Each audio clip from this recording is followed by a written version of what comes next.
I'm Boy Gary, and I'm here to introduce my boss, because I love my boss. The best boss who ever bossed, that's my boss. The number one boss, the big boss, the king of all boss, the boss who made Butt Bongo Fiesta. My boss, Howard, 1-800-52-STERN! All right, here we go.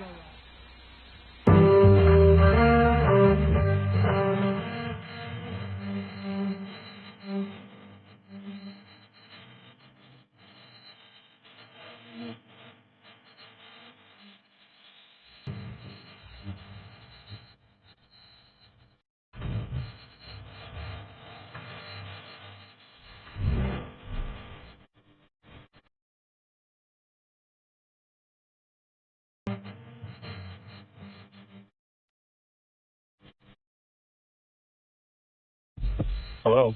Oh, okay, now it's working. Cold in here, it's hot in the other room. Just trying to get on the air. We weren't plugged in. Guys, we got to get that together. The microphone's got to be plugged in. I don't. Why would the microphone be unplugged? Didn't somebody else just use it? Oh, they switched the location. They switched the location of mine. Yeah, but we got to really be on top of that. When I say we, that person knows who he is. You're using the royal we. The royal we. Most important. If you only knew how royalty really got treated, you would snap these people into shape. Well, it puts me in a bad mood when I, run in here and the mic isn't working. Hey, it's freezing in here, Scott. A little heat. Don't go. Listen to me. I'm going to give you explicit instructions. Tiny bit of heat. Adjustment. Yeah, adjustment. Not a broad stroke. Adjustment. Don't swirl the dial. Yeah. Move it a little bit. Little bit of heat, okay? Scott, you think you can handle it? Sure. I mean, a tweak. A tweak. He can handle it. He knows subtlety. But I was watching this movie called The Madness of King George. Yeah. Whenever the king is coming into a room, there are like 5 guys who run ahead of him going, the king is coming, the king is coming. Yeah, I have that, but nobody does anything. They just keep yelling. I was just back in the office talking about girls with Ralph. Oh. We were looking at the cover of Esquire magazine. I never. What's on that for? It's a shot. Annie Leibovitz did a shot of like 12 really good-looking Hollywood, females. Oh, it's sad. Okay. Yeah. And I got to say, Nicole Kidman looks awesome. And I don't know what she did to herself, but man, she's looking pretty good. You never liked her. I don't. No one liked her. Now all of a sudden, man, she's standing there and hey, Ralph, bring that in. Is it Esquire or Vanity Fair? Vanity Fair, sorry. Yeah, because they're doing that big Hollywood issue. Yeah, maybe it's Vanity Fair. I don't even, who cares what magazine it is? I don't look at the name of the magazine. Although last night, I was reading, I think it was Esquire. Uh-huh. And they had this spread on Halle Berry. She is coming to her own way. I would definitely cheat. With her. With her. I saw her on one of those award shows, and she was wearing one of those slip dresses. Yeah. And I tell you, it looked like something was going to fall out. Oh, she kills me.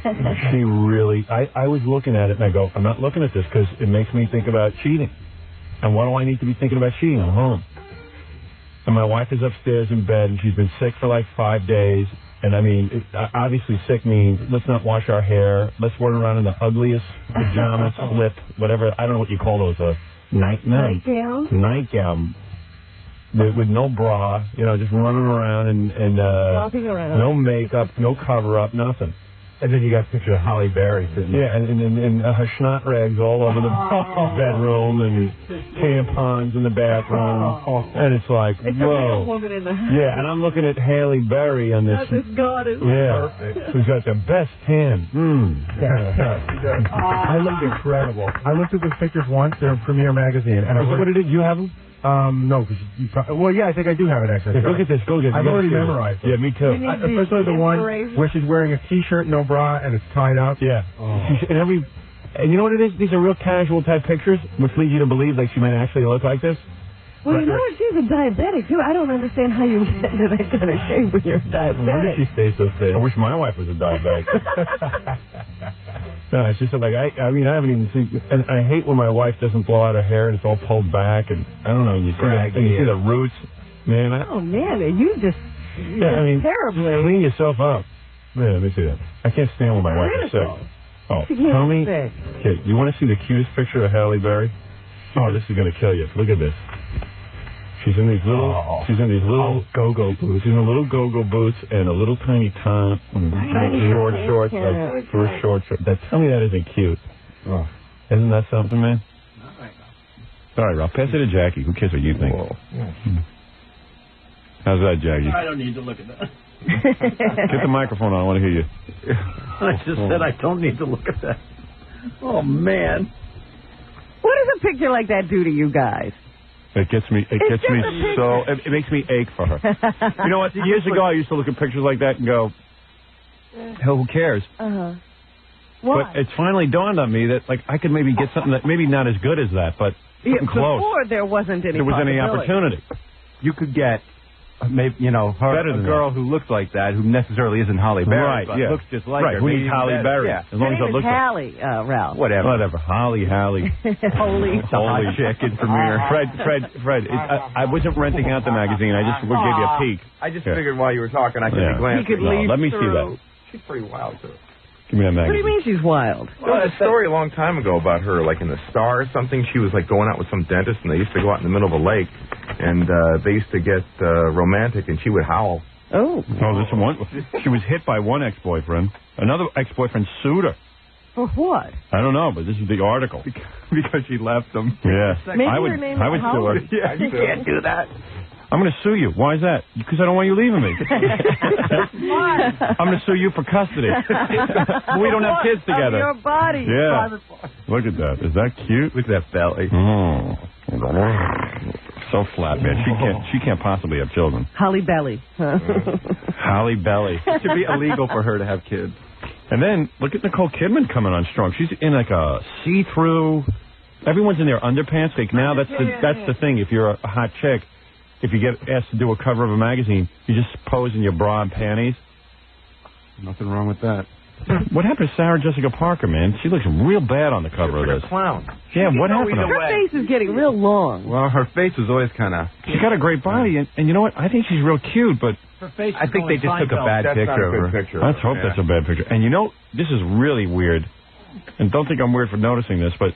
You know, Sandra Bullock's real cute, but she doesn't have any shoes on. Check out the feet on her. I've seen guys with cuter. I mean, this is a man's foot. Are ugly. Robin, take a look. Sandra Bullock is this one, the one all the way on the end. Take a look at her feet. They're huge. Right there. Look at this. Look at that. Ralph's got prettier feet.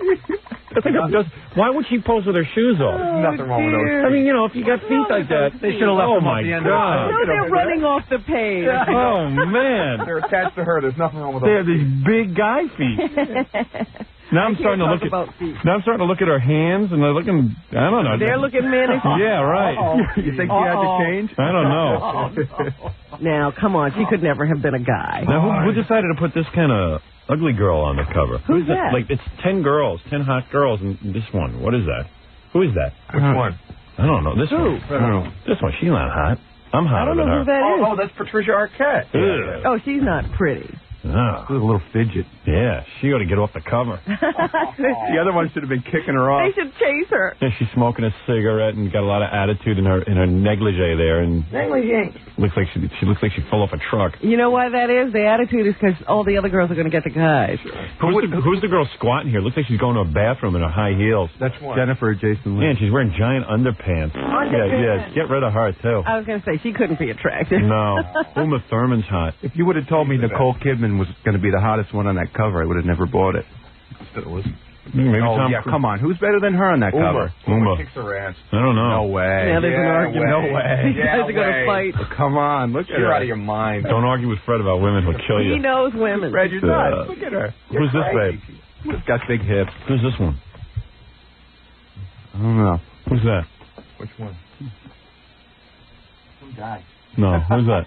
Fred knows everyone. Is that Sharon It says right on the inside. Oh, I only see blonde hair. Sarah Jessica Parker's got a great body, although She shouldn't. She's standing like a retard. Yeah. A bag on her head when she does. She got a bag on her. She's a big fan of our show. Let me see. It says right on the inside. I don't understand. She's a big fan of her show, but she doesn't come on. Sarah is? Yeah. Probably her agent told her not to come on. Huh. How'd you find that out? I know someone who knows her. She's obsessed with the show. She gets in a car, she has to immediately put it on. Is that right? Yeah. Oh, well, we should say nicer things about her. Oh, hey, look. She should look better. You guys are unforgiving. Don't say guys. Unforgiving. Jackie's sensitive. Don't include me. Go to a show, 2 hours of vagina jokes. Right. Yeah. I just said it before Jackie did. You don't have to insult Sarah with her listening. All right, just give me the magazine. You know what? You get the magazine out of here. I don't want to talk about girls. Let me see the blonde one there. Yeah, Who is that doll blonde that nobody could identify? Ralph, it's probably on the inside cover. I'll tell you who it is. Ralph's so stupid he can't tell you. You've only been studying the magazine for a month. It's only at the bottom of that picture, I think, on the Well, I don't know who that is either. Give it to I'm Fred. looking at her. Ralph, you must have flunked school, man. You can't even figure out. Studying the picture. He's got a list of all the girls. Standing next to Linda I can't even Ferrantino. pronounce it. What is it? Just try. Gwyneth Paltrow? Oh, that's the one who's dating Brad Pitt. Let me see. Oh, who cares? Who's dating Brad Pitt? That's Gwyneth Paltrow. Which one is she? She's the blonde nobody could blonde you're identify. after that. I don't know why she's Who on is there. She's not that hot. She an actress? She's an actress, yeah. She's Ken Howard's daughter, and what's her name? Oh, yeah? Ann Lander's daughter? No. That squeaky voice woman. Oh, I know who you mean. The one who was married to Neil Young? The blonde. No, not Carrie Snodgrass. The other one. Blythe Danner, I think. Oh. Oh, Man, she's okay. pretty hot. But Fred knows all these names. Fred's a real sick bastard. I don't even know my own With family tree. Blythe Danner. He knows the whole family tree. Yeah, he not only knows who it is, he knows that her father is Ken Howard. And There her, you go. Like a thoroughbred. you know who Ken Howard is? He's the guy who played that white coach, the White Shadow. Yes. Great show. Yeah, real big ego, that guy. Of course, I think that's been knocked down a few pegs. Well, now that he's not doing anything. Yeah. What 20 years will do that? Yeah. I saw him at a Broadway play once, and he stood up way too long. Like, he was in the audience. I don't mean he was in the play. Oh. And, like, he was just, like, standing and hoping everyone would notice him. You know, Right. like, Before he could get into his seat, he had to make Yeah. a big production. Yeah, my father was sitting next to me, and he goes, "Look at that schmuck." I go, "What do you mean?" He goes, "Look at him." He goes, "He's on TV. Everyone knows he's here. Everyone has seen him. And he's still standing up." Still and he's trying to be Yeah, he nice. goes, "Sit down. Shut up and sit down." I go, "You're right." I go, and then I remember I was obsessed with it for the whole play. I don't even know what play I saw, but I was obsessed with watching him, and then even on intermission, he had to like get up and like walk around and have everyone notice him. No, boy. Yeah, it was weird. All right, Ralph, thanks for the Vanity Fair here. Take it back and go stare at Nicole Kidman. She does look good, damn it. I always thought she was a pig. Saw her in something else, Hard Copy, or one of those shows. She's doing some photo shoot, and she looked incredible there, And she looks pretty good in those Batman promos, too. Yeah. Even though that looks kind of sucky. They got way too many villains in that new Batman. Yeah, it seems that Batman will hardly get a chance to be on the screen. Yeah. They got a Robin. They got all these villains. Yeah, it looks pretty stupid. What's her name's in it, too? Drew Barrymore? Yeah, what the hell's she doing in it? She shouldn't be in Batman with those tattoos. She's got about too many tattoos. Yeah, she just looked like haphazard, like she got high one night and just went and got a tattoo. Yeah. Well, that's probably true. Yeah, and like they're real like Guido tattoos. Yeah, like she's been used and used and tattooed. Look, this is a kid who was in rehab at 13. Yeah, yeah, it shows all over her skin. Yeah. So, all right, dude. All right. Thanks. He came by that the hard way.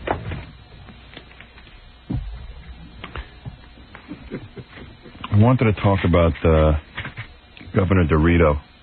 Governor Cuomo? Yeah. Former Governor Cuomo? Former Governor Cuomo. Now, the artist formerly known as Governor Cuomo. I call him Governor Dorito. But Yeah, I'll tell you about it in a minute. Jackie likes it. I like it. I think it's going to stick. Governor Dorito. Governor Dorito. All right, let me take a break and I'll start the show. I got a whole bunch of things to talk about. Now you got women out of your system. Yeah, I need to talk about girls for a few minutes. We'll be back right after these words. You're listening to The Howard Stern Show. 97.1 The Eagle. 6:29 at The Eagle. This is Brad Baxter, Eagle Weather. It's 6:34 at 97.1 The Eagle. Howard Stern Morning. You're rock all day. 97.1 The Eagle. We're back with The Howard Stern Show. Yeah.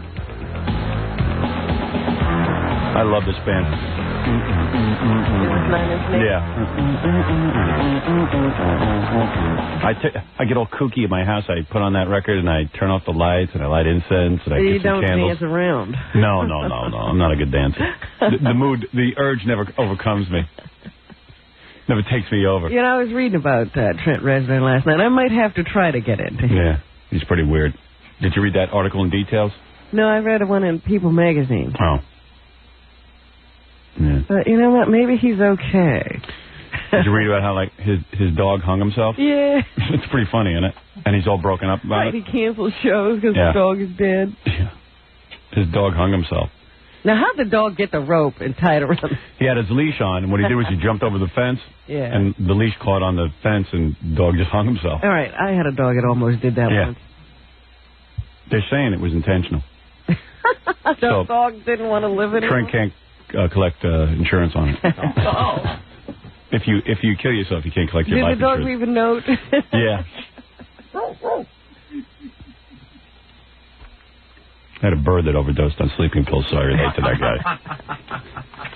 Thought it was corn. Anyway, where was anybody? They left the dog alone? Well, there evidently were people who watch it. I don't know. You know what? I didn't pay that much attention to the interview. The guy was a little too broken up about his dog. Yeah. They say that's the only love in his life, man. Yeah. So, by the way, it was Baba Booey's birthday yesterday, and I didn't get him anything, and I usually get him something, but I'm getting him something. I know you got him something. Yeah, and I didn't even get to see it. Little Miss Perfect. Robin comes in. I got Gary a gift. I go, oh, you did? Yeah. She remembered one thing to do. I have to announce it whenever I do. I said, yeah, did you think to put my name on the gift? No. Well, you wouldn't have done it for me all those years you remembered. Did you remember to put my name on? No. I like when you don't remember. Then I look better. See? Yeah, but I remembered my wife's sick, so. We're going to get you something, Fatso. Man, you are getting fat. We were just in here talking about how fat you're getting. I know. Because I saw you eating your chocolate birthday cake, and then I understand Jackie took you to the Friars Club and you had another piece of cake. Yeah, that I didn't order, Jackie. And then what did your wife make last night? Because I know Greg was over your house. My wife didn't make anything. We ended up going out to dinner, but then Greg brought me a box of chocolate for my birthday. Did he? Did you eat any? I had one piece. Wow. You well, tell him so what fat. I got you. Robert sent me this huge thing of chocolate. That's funny. I said, I was saying to myself, why didn't I just send him some chocolates? Because he likes chocolate. But you already got that. Yeah. Never too much. Man, because you got like a big double chin. And you know when I notice how fat you are? When we're walking down the hall at the end of the show. My ass? Your ass is huge. I can't imagine what it looks like naked. Don't. Try not to. Well, it's so funny because whenever you guys decide to get massages now, Gary puts the towel up around under his nipple. Exactly. Yeah. Like it's right under his breast. That's exactly where it belongs. What's going on? You don't care anymore? No, I do. I'm working my way back. Yeah, you're married now. What do you have to look good for? I need a man's ear. If your wife got as fat as you, I dump her. Yeah, I know. Man, you got so heavy. It's almost like you don't care. I do care, but you're fatter than Jackie. Well, I've been fatter than Jackie for almost 2 years. That's something I can't even come to grips with. Makes them nuts. You talk about girls and what they think is good looking. I'm reading in the paper today. They interviewed all of the journalists who are covering the OJ trial, and they asked each of these reporters, female reporters. So it wasn't like they were dopes. I mean, they were female reporters. You got to have a fair amount of intelligence, and so these are like really bright career women. Well, they've achieved something. Yeah. They said, who's the sexiest guy so far at the OJ trial? They all swooned, they said. Not over Mark Fuhrman, over, who's the black prosecutor? Chris Darden? Chris Darden. The bald guy? Oh, stop They're wild for and you should hear these women. They're like, I think about him coming into my sauna, and he has bedroom eyes, and I think it's just a bunch of uptight white broads fantasizing about being with a black guy. Yeah, they're doing the right thing. Yeah, politically correct. The politically correct thing. There's nothing attractive about Chris Darden. I know. I think they're all trying to prove that they think about black guys equally as much as white guys. Meanwhile, probably none of them ever date black guys. The truth of the matter is, even though he's a double murderer, OJ's still the best looking guy in the courtroom. Yeah, the hands down. But nobody picked him? No. They can't. No, they can't. He's a murderer and a wife beater. And the other guy evidently might have beaten his wife, Cochran, and has 10 billion wives on his side. And F. Lee Bailey, no one's getting too aroused over that. Did you see Johnny Cochran? I think it was on Entertainment Tonight last night. They were showing highlights from the Soul Train Awards. Did you see him entering? No. He's like a star now. Yeah, I know. He's a superstar. He stopped with it. I guess that's his wife. Yeah. That woman. Holding her hand. One of them. Which one? He stopped. The flashbulb's going like crazy. He's waving to everybody. Yeah. He's a big. Well, he just opened up a whole new office because he's busy with. And first of all, look at he's a black attorney. He's prominent. Whether he's good or bad doesn't matter. And he's willing to play the race card. And let's face it, a lot of guys who are up for serious crimes. There is a huge black population that is up for serious crime. This guy's gonna be rolling in dough. Yeah, but they don't have any money. Yeah, they don't have any money, but you get enough high profile. You get 3 or 4 high profile you do ones. a few of those pro bono cases, Howard. Yeah, you right. want the big bucks. The big bucks. O.J. Tyson, you're in business. Yeah.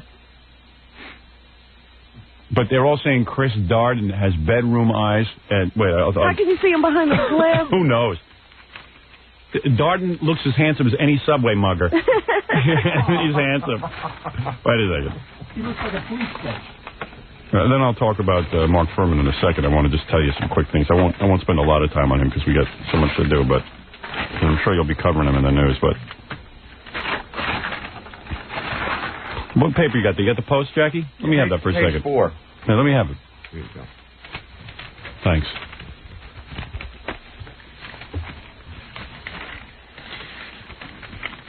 Judge Ito didn't get any votes? No. I tell you, I look at that courtroom. There's no white people in there practically. You can't find a regular white guy. What happened to all the white people? I don't know. And if you get a white person, it's always a woman. You got a Japanese. They called one of those sidebars. You got Japanese, black guys. It's like the United Nations. Yeah, I mean, it was unbelievable. No white guys. I know. It's like Minority Central. Unbelievable. Women call him Mr. Prosecuty. Chris Darden. Hunka burnin' love. This is so false. It really is. It's just a bunch of, like middle-class white women. Uptight white women. Yeah.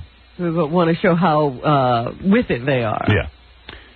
Women reporters interviewed by the Post readily admitted that they gush over Darden, but all insisted that their names be kept anonymous to avoid embarrassment. Yeah. Right, because this is such a lie. Yeah, right.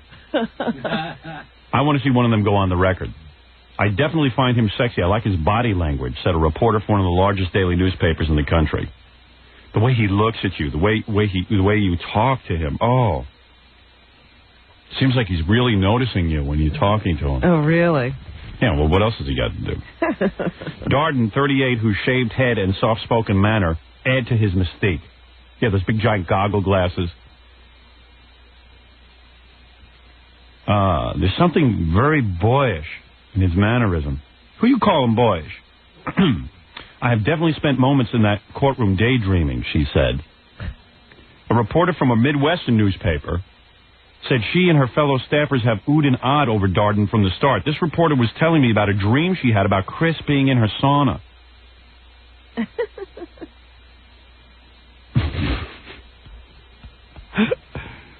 See, I had this fantasy that I called for a sauna repairman, and Chris showed up. Believe me, you could walk out into Harlem any day and find guys as good looking as Chris Darden. I don't see anybody going for He him. is no Denzel Washington. Right.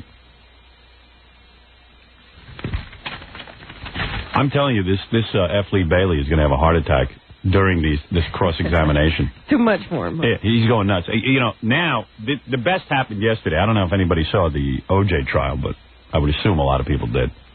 Did you happen to see it? Oh, yeah. The best happened yesterday.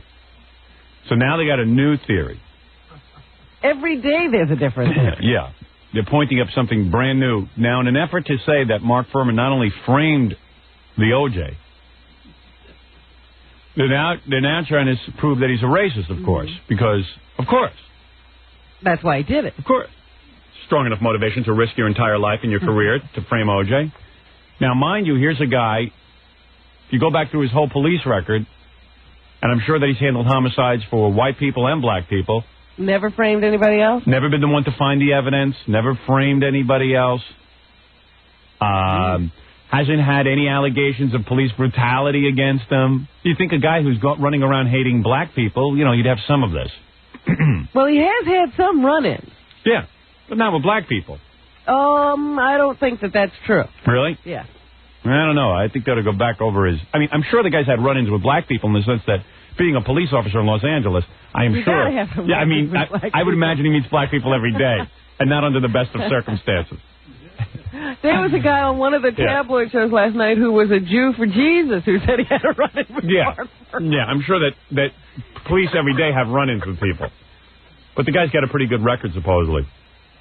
And now the latest story is, this was great. F. Lee Bailey and that dream team, a drunk team. No, I think they are a dream team because they're always dreaming up these wacky things. Oh, I see. You think that's how they got their name? Yeah. Well, you told me yesterday F. Lee Bailey was arrested for drunken driving, wasn't he, at some point? Yes. And that Shapiro... representative. Yeah, okay, I love that one. Anyway, what they want you to focus in on now is that Fuhrman. I got to get these names straight. Mark Fuhrman goes into a bar, okay? And this woman who's accusing him of being a racist, she decides she's going to set her friend up on a date with him. Mm-hmm. Okay? The racist. The racist. Now, this is a woman who is so offended by racial talk, but she's going to set up her friend with him. Right. Now, let me ask you something. If you were offended by a human being, would you do something as nice as to set up one of your friends with him? Well, yeah. All right. Of course not. Right. Yeah. You think the guy's a horrible person, you don't set up your friend. That day, the woman had walked into a Marine recruiting station where Mark Fuhrman was. Mm-hmm. Okay? Now, follow this logic. She walks in, and she hears him talking about niggers. She's so offended, she has to get out of there. And you know what she does? She sets up her friend with Mark Fuhrman. She got out of there, called her friend, and said, come on, let's go to the bar and meet the racist. The quote, he said the single most horribly offensive thing she'd ever heard in her entire life. Right, but then she sent him up on a date. Okay, now wait a second. Now the story doesn't even end there. This is even better. This is even better. I love this story. They come into the bar to be with him. The friend and this other yenta. Right. They come in. Within 30 seconds, he starts screaming about the niggers. Again. Within 30 seconds. They say they saw him of a total of 5 minutes within 30... Now, let me tell you something. I know racists. Daniel Carver, who admits he's a racist. He's one of the guys in the Ku Klux Klan. He's your top hater of everybody. I have had conversations with him, off the air, when we have done TV shows and stuff. It takes him 20 minutes before he starts screaming about the niggers. Right. He doesn't do it every 30 seconds. So, they walk into a bar... And within 30 seconds, the guy starts in on the niggers. Again. In 2 seconds. He goes from 0 to 60. Like, they don't bring it up. No. He's doing it. No. The niggers shouldn't date white people. I hate when white people date niggers. That's reasonable. Now, you've seen this guy in the stand. Let's say he's a racist. Even if he's a racist, he seems like he's somewhat reasonable, or at least knows how to put on a good cover. Or he was out of his mind drunk, and why would you want to introduce your friend to him then? Or the friend was one of the ugliest bitches he ever saw and said, I got to find a way to turn her off. Not even a guy talking to other guys. No. It's a guy talking to two women. This is a guy, he's about to meet women, and you can see he's a polite kind of guy. He's one of these military types. Trying to impress a date. Yeah. Hello. By the way, may I speak to you about the niggers? Where in all logic? Listen, I'm a white guy. I hear lots of people screaming about niggers. I've never walked in a room, guy walks at me, I got to talk to you about niggers. They usually fill you out a little bit. They take 30 seconds to see how you feel about the niggers. Oh, yeah. You understand? So what you're saying to me is, forget Mark Fuhrman, they feel you out and find it's okay to talk about niggers? Right. They wait 20, 30 minutes. They try to see I'm talking about. No one ever mentions niggers to me. Let me tell you something. This is an outrage, what they are proposing here. This is what I'm telling you. It's a preposterous assumption. But I don't know if this jury... But you know what he did We'll be able to figure that out. He did strike one little chord that could throw the whole thing off. And that was the money thing. What was that thing? I didn't catch all of it. He started asking Mark Fuhrman if he had any monetary interest in the outcome of this trial. And did he? He's going to sue. Oh, yeah, right. Yeah, he is. All the civil suit. Yeah. Yeah, and I don't blame him. But the point is, this is another mistake by the prosecution because they should have never allowed him to do that but while the trial was going on. Yeah. He should not have been involved. He's got letters from his lawyer saying, Mark Fuhrman he was sending letters around to other police departments. Yeah. Saying Mark Fuhrman needs your help to help pay legal fees of $100,000 for his lawyer. Right. And all this kind of stuff. Yeah. So it doesn't look good. Yeah, I guess. But I didn't see that part. Where did these lawyers, where did they lose it? They got this plum case sitting there. Yeah. They got to jump the gun. Let the guy testify before you have to send out letters. Yeah. And then F. Bailey tried to use that against him. He goes, well, are you suing the woman who made these statements about you? And Mark Fuhrman goes, no. You go, well, why not? Right. Well, that's true. Yeah. If she's also making these allegations against you, why not sue her? Because she don't have a point. Yeah. Well, let me tell you something. If I was him, I'd sue anyone I could find because they have destroyed this guy's life. They have done a number, and it's vicious. And these lawyers are all vicious vermin. And the world is filled with lawyers who are vicious. But the point is he's not going to... Yeah, I understand your point. Until after the trial is over. Anyway, why even announce? I guess, I really, I don't know. But that's, to me, I think neither here nor there. That's a thing that'll confuse a jury. Yeah. Well, I think this jury will be confused by everything. But that helps. Yeah. I have to agree with Greta Van Susteren on that one. We go now to Greta Van Susteren, who's now become the most important lawyer in the world. Yes. Meanwhile, I never heard of her. The first time I ever heard of her was when this case came. I want to know, if she's such a great lawyer, why is she so free to be on TV every minute? She doesn't have anything else to do. I mean, she's got a completely clear schedule. Totally available for the O.J. commentary. Yeah. Where is her legal practice? Where are her clients? This is going on all day. Yeah. She's sitting around CNN waiting to come on. Do you think she'd even have a house closing or something? Nothing. But Greta Van Susteren said money looks very bad. If there's any financial interest at all, it's very bad. Yeah. Oh, who knows? Greta Van Susteren. I like her. Her office must be in a Port Authority bus terminal locker. I mean, she's on... don't these people practice? Don't they have, obligations to a practice? What was she doing? She's CNN's lawyer. Yeah. Because she's there all the time. Yeah, maybe that's what it is. Unbelievable. But I love this latest round of discussion. It follows no human logic that I can think of. I got to take a break here. I'm going to come back, and we got a lot to go through this morning. We'll be back right after these words. Listening to The Howard Stern Show. 97.1 The Eagle. 6:52 at The Eagle. This is Brad Baxter, Eagle. It's 6:58 at 97.1 The Eagle. Howard, Harley's, and Pure Rock. 97.1 The Eagle. We're back with The Howard Stern Show.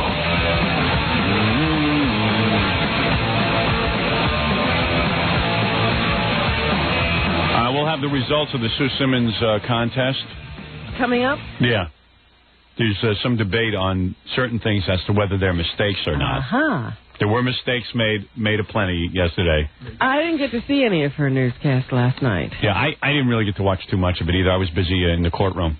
That's where I was. Yeah, I spent most of my day in court. With the cross-examination. Yeah, I had to be there just to make sure things went well. Just to make sure Mark Fuhrman wasn't abused. That F. Bailey is funny, man. He looks like he's going to explode. He wants to prove so bad something. I don't know how the jury's going to perceive any of this. I'll tell you why. Why? Because the trial is very different. When you're sitting and watching Mark Fuhrman and the camera's aimed on Mark Fuhrman and you hear F. Bailey, you kind of, everything seems like Fuhrman's in control. When you go to F. Bailey, it's harder to concentrate on what F. Bailey's saying because he's so trying. He's so intense about getting his point across that you almost can't even concentrate on what the heck the testimony is. And then, when they give you the glimpse of O.J., O.J. is a whole show going on in himself. I mean, I don't know how the jurors are concentrating on. You don't know what the jury's watching. They don't have to just look at what the camera picks. If they're watching O.J., they're not hearing a thing Mark Fuhrman and Effley Bailey are saying, because I know when they put that camera on O.J., it's a whole different trial. But also, I wonder, whenever there's a moment in the trial where something funny happens and people are laughing, I wonder who's laughing now. Is that the jury laughing? Or is that the audience laughing? The jury can't laugh? Yeah, the jury can laugh. Sure, the jury's got nothing to lose. Are they laughing? I don't know. Well, the other thing that occurred to me, too, this is a very motivated jury. These are people who, remember the huge line of people who all wanted to be on the jury? Yeah. There were like 650 people who were initially chosen in the pool, and they had waited online to be a part of the O.J. jury. Right, they were calling saying, how do we get on? Yeah. Did you see now there's another juror in question? I was going to say, there's another juror that might get booted because he apparently can't get along with anybody listen to this. else. Listen how nutty this trial is. This is the guy who they say they can't even determine his race. They say, well, this is 6 black women, it's a bunch of black guys, there's a white woman, and there's a guy no one can determine what he is. I love that. We're not sure. Yeah, we're not exactly sure what he is. The judge doesn't know. The guy doesn't even know. And they've spoken to him. Yeah, they can't. No one can figure out what he is. Filled out forms. Yeah. And nobody can figure out. Kind of like Fred. You can't figure out what he is. So. Now, if they've got a Fred on the jury, I can see what the problem is. Yeah. So now they're thinking of kicking him off because he hasn't been friendly. He's a loner. Can you imagine? The man of no determined race is a loner. Yeah, duh. Well, if you were a man without a country, you'd be a loner, too. I guess you can't be a loner. Well, that's what they're saying. They're saying, well, just because somebody doesn't like you doesn't mean you get kicked off the case. Yeah, he's not having enough fun with us. He's not interacting during our special piano sessions. Howard, every night before they go away, Judge Ito says, don't talk to each other about the trial, don't interact, don't do that. Yeah, so he's doing it, and they're mad at him. So. You know what's interesting to me on E! Entertainment Television's coverage? Yeah. They had, I switch around to see what everybody's doing. They have this woman who was on the Reginald Denny trial. Yeah. And she was showing us, the hotel and, telling us all about how it is to be sequestered on a jury. Now, here they're considering the Reginald Denny case. And she says the jury actually put on a talent show for itself. Yeah. I said, this is what they're doing while they're supposed to be deliberating this really important case? Probably this guy of mixed origin doesn't feel like being in any talent shows, like he's an adult. Yeah, he doesn't want to fool around. So they're all angry. We're all trying to make something of this. We want to have a cohesive unit. We want to play charades. Yeah, and if you're not going to play, we're kicking you up the jury. All right, so what was I leading up to? Jesus. Something I had to tell you. What was I talking about? Oh, yeah. So you watch O.J., right? When the camera focuses on O.J., now, see, we're not given the benefit of being in the courtroom, so what would we be watching? The odds are I'd probably be staring at O.J. Ooh. First of all, O.J.'s a celebrity. He's the guy on trial. I want to know his reaction to everything, because as soon as that camera switches over to him, I'm wondering, what does he think of that last answer? Right. So you see, when we're watching the coverage and all they're showing you is Mark Fuhrman and stuff, we're very focused on what's going on in the courtroom. Right. They're focusing for us. So when they open it up and then come in on O.J., it's a whole nother show going on. It's like Effley Bailey goes, Mr. Fuhrman, and all you do is hear Effley Bailey's voice, and you hear Mark Fuhrman answering, and you're watching O.J. And O.J. now is the most animated. Remember the depressed O.J. in the beginning? Forget that. O.J. now is busy. Busy. He is so busy with, I don't know, God knows what. Did I hear correctly that the other day he directed that 2 questions be asked? Yeah, he did. That was yesterday. Yeah. Yeah. So. It happens. Yeah. O.J. sent Effley up to ask a couple of questions. Yeah, that went nowhere. All right, so anyway. Effley Bailey goes, so tell me, Mr. Fuhrman, Detective Fuhrman. And he says it real angry, he's angry. So tell me, which I don't think works for Effley Bailey, because I start feeling bad for Mark Fuhrman. Right. Like, he's what did he do? On him. Yeah, the guy was a cop. He went to the scene of a mass murder. And all of a sudden you're like, wait a minute, this guy's not on trial. O.J.'s on trial. Right. Yeah, this is the Mark Fuhrman trial. This poor guy, this guy should be suing everybody. Yeah. So anyway, he gets up, and he says, Detective Fuhrman, you mean to tell me you were 15 minutes at the side of the house and you didn't notice the side door? That leads into the house? And all of a sudden, they got the camera on O.J. at this point, and he's like this. Yeah, he's like, what? Point for us. Yeah. And and O.J.'s like, would you let me out of here now? Do you see what's going on here, man? Let me go. Come on. It's too funny. It's just too funny to watch But O.J. you also forget that we're only getting to see O.J. occasionally. Yeah. The defense team, the prosecutors, Mark Fuhrman, and the guy who's questioning him. Occasionally we see Judge Ito. The family's in the courtroom. There's too much to watch. O.J.'s family's in the courtroom. They should make the jurors watch on TV. Yeah. I wish they could focus in better. I heard one day, I forget whose testimony it was, but they had to wake up a few of the jurors. Yeah, I believe it. Well, this stuff's good, but I could imagine during that guy, Detective Lang, after a while, it got a little they dull. had to go over and poke them because they were falling asleep. Poke them with a stick. See, I think the defense would like to accuse all the cops of being racist and being in on a plot, but I think even they think that's going too far. They couldn't find anything to make it stick. They'd rather focus in on one guy. So, and the other thing is, too, that... the theory now is that Mark Fuhrman did this, number one, because he was angry about being taken off the case.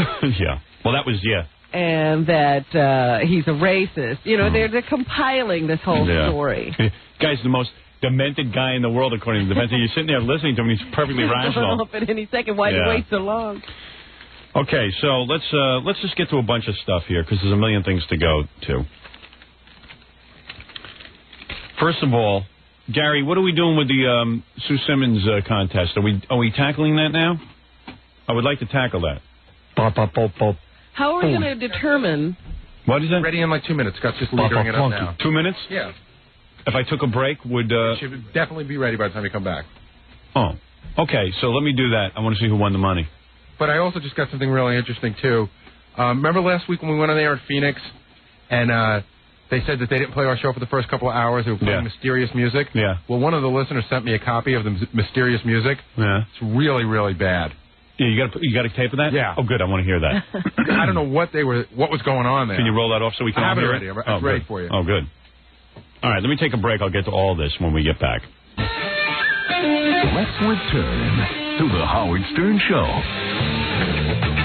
The only real aphrodisiac is variety. Remember that. Confucius say. You know, that's what a bad lover would say. Thank you. That's Jackie, exactly what a bad lover would say. Well, they chalk me off in that column. Jackie the Joke Man Marlowe, to order Jackie's Wild Comedy CD or cassette, it's $10 plus $3 shipping and handling. Jokeland special, buy two, get one free. Call 1-800-323-KING. This Friday, March 17th, 2 big St. Patty's Day shows at Chuckles in Mineola. For dirty jokes and info, call 516-9221. Remember, 516-9221 is not a pay service. That's right, Jackie. Good for you. That's right. All right, real quick, we have so much to get to this morning. In fact, Nicole Eggert is coming by as well. And for those of you who don't know the name, about a year ago, everyone knew her name. She was the hot girl on Baywatch, the most watched television show in the country. She came on my program. Everyone was excited. People were lining up in the halls. In fact, if you remember back a year ago, no one even talked about Pamela Anderson. Everyone was into Nicole Eggert. Were they on the show together? Yes. Yeah. Oh, yeah, I didn't even know that. Oh, yeah. And she came in and announced, that's it. I'm getting off this Baywatch. I've had enough. She hated it. She hated it. I said, you're crazy. She got the breast implants for the show.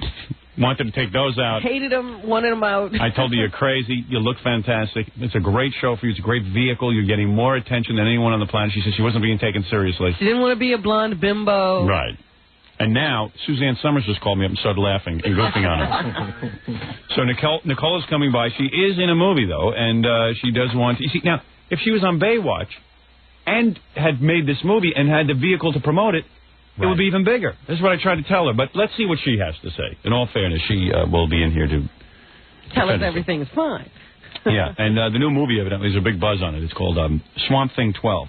And it's going to be unbelievable. What is it really? It's called Melissa. Melissa. It's her first adult role. Yeah. After 5 years on Charles in Charge. Who's she in it with? I thought in Baywatch that was her adult role. No, she still played a young girl. Oh, I see. Now she's a woman. Right. She's playing an old broad? What is she? No, she plays get this, an exotic dancer with emotional problems. Now, that's a dream date. Total redundant. Total departure. What exotic dancer you know doesn't have emotional problems? As opposed to a lifeguard with emotional problems. Yeah, right. Yes, the exotic dancer, she'll be in skimpier outfits than she was in Baywatch. I don't care as long as she's wearing something good. Well, let me ask you something. Who's she in this with? Who is her co-star? Well, why don't you wait till she comes? I haven't written down. I got to tell you, I didn't recognize her. That's what I want to know. Anybody of name, note? Yeah, Richard Gere and Harvey Keitel, okay? Some woman who's in the movie Disclosure. Plays her psychiatrist. That's the big... Yeah, and it's not Demi Moore. No, it's not Demi Moore. Right. I think Ken Howard is in there. The White Shadow. All right. That's all I wanted to know. If she was in it with somebody, or is this one of those... Yeah. And Patrick Swayze's brother might be in it. I do have one more fact that's going to be very alarming. It is produced by the same guy who produced Jackie the Joke Man's concert movie. You're kidding me. Oh, boy. Oh, man. Who, Dave Walrus Hawthorne? No, Tim Snow Productions. I see. You got to slap some sense into her. Yeah.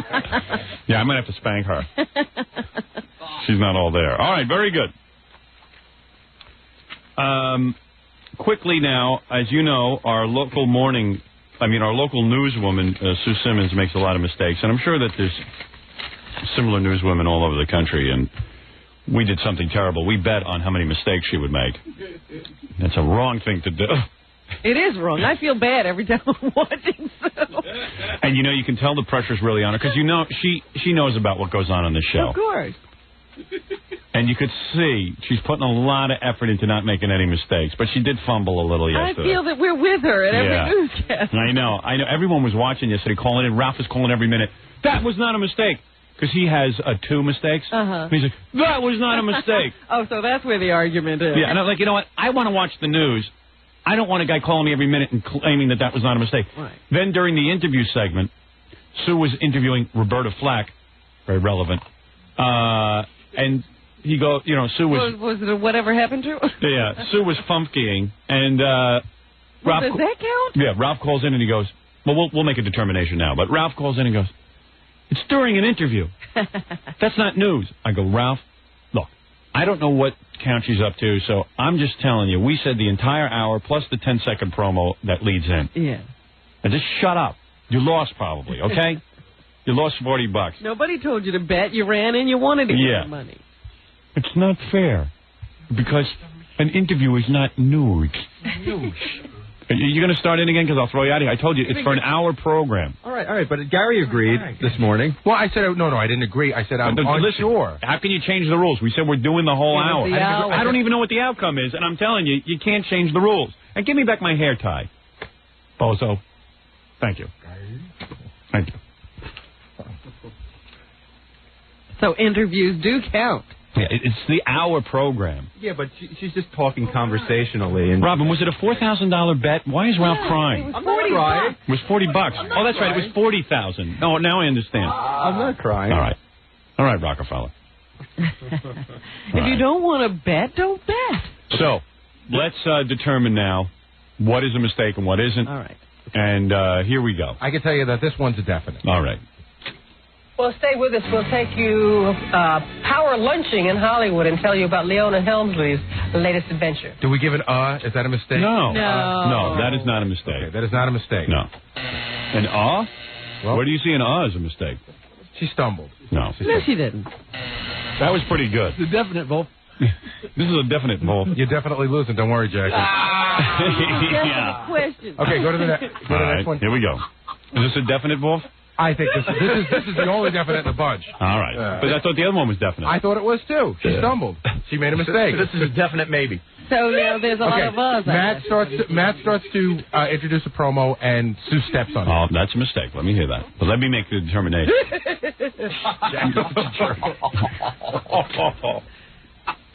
It's a definite, Wolf. He can't help it if he laughs when you say something funny. Okay, I can't help it if he sold 3 videotapes for Tim Snow. See you then, Tom. Thank you. Up next on Live at 5, a poetry woman who brought you... Oh, sorry. Can't wait, you know. If you don't mind, who brought you Poetry Man. All right, that's a mistake. I'll count that as one. You're counting that? Yeah, Okay. She's walking all over. The guy's obviously in the middle of his first sentence and she can't shut up. Are you listening to Matt, too? Yeah, it sort of works if someone's talking, keep your mouth shut. Okay, now, from here on in, the rest of these are with her interview with Roberta Flack. All right, so we have a definite one. Mm-hmm. All right. She stumbles, she stutters, but again, it is conversational. She's interviewing. We have to determine now. You're the judge. All right. Well, we're all the judge.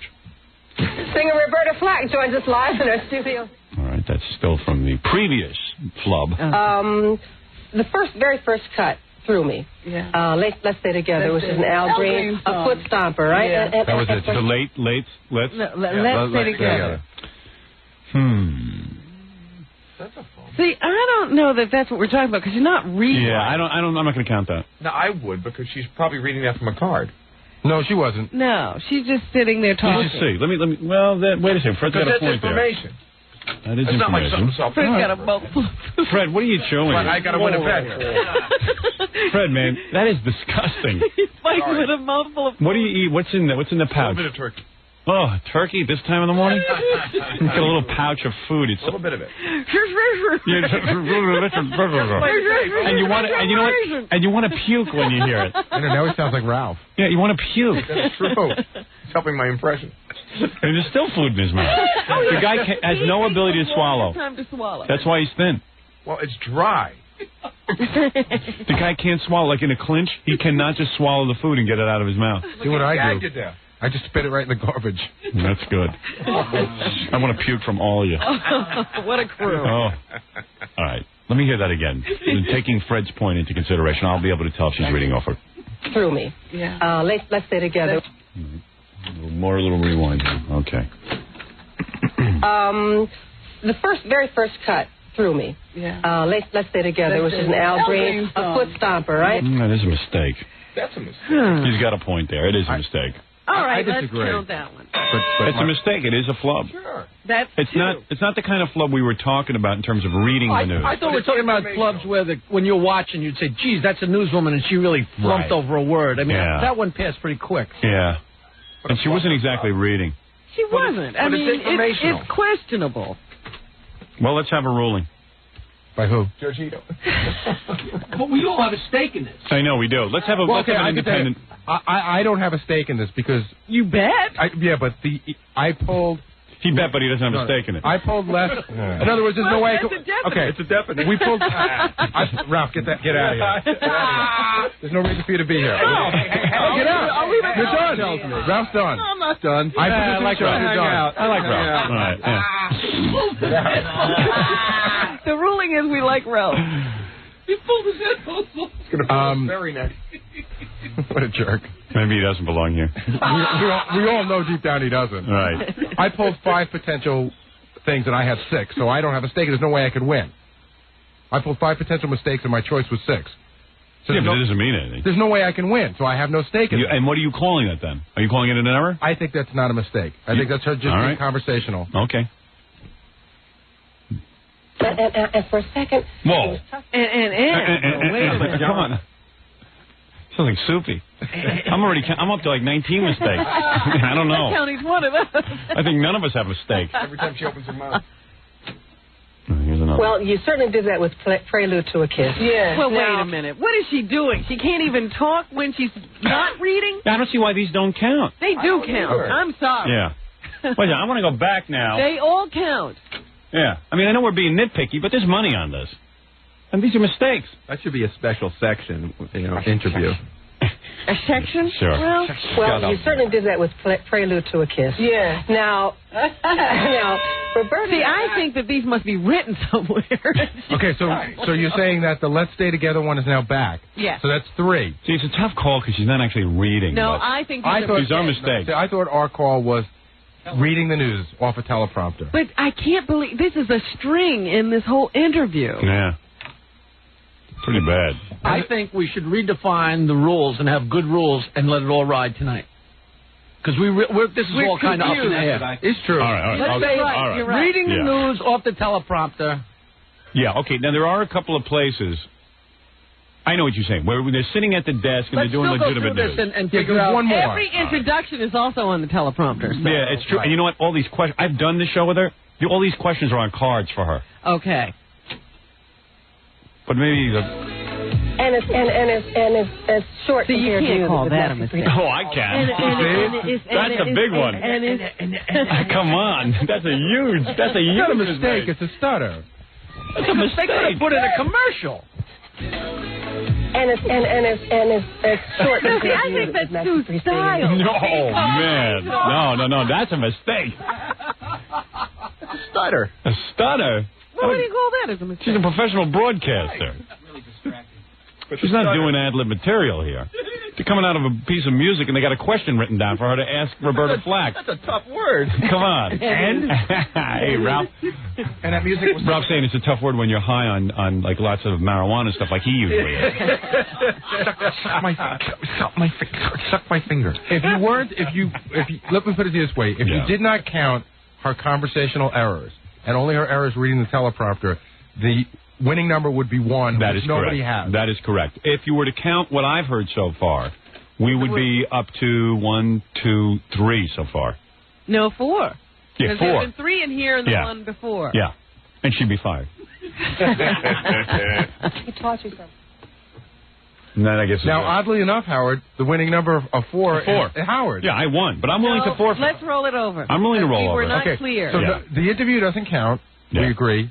Yeah. But everything else that's on the teleprompter reading news. Well, you see, that's a weird call because... What if she's reading something off of a card during And she is reading off a card. Every one of those things that we're not counting all of a sudden are being read off a card. I think she's reading it. But the problem with it is that you guys, you see, it's conversational because someone's like interrupting and being there. So why don't we just count when she's looking at the audio, looking at the viewer? I think we should count all news, all intros before the other person starts to talk, all promos. What about what if she's doing an interview and she intros?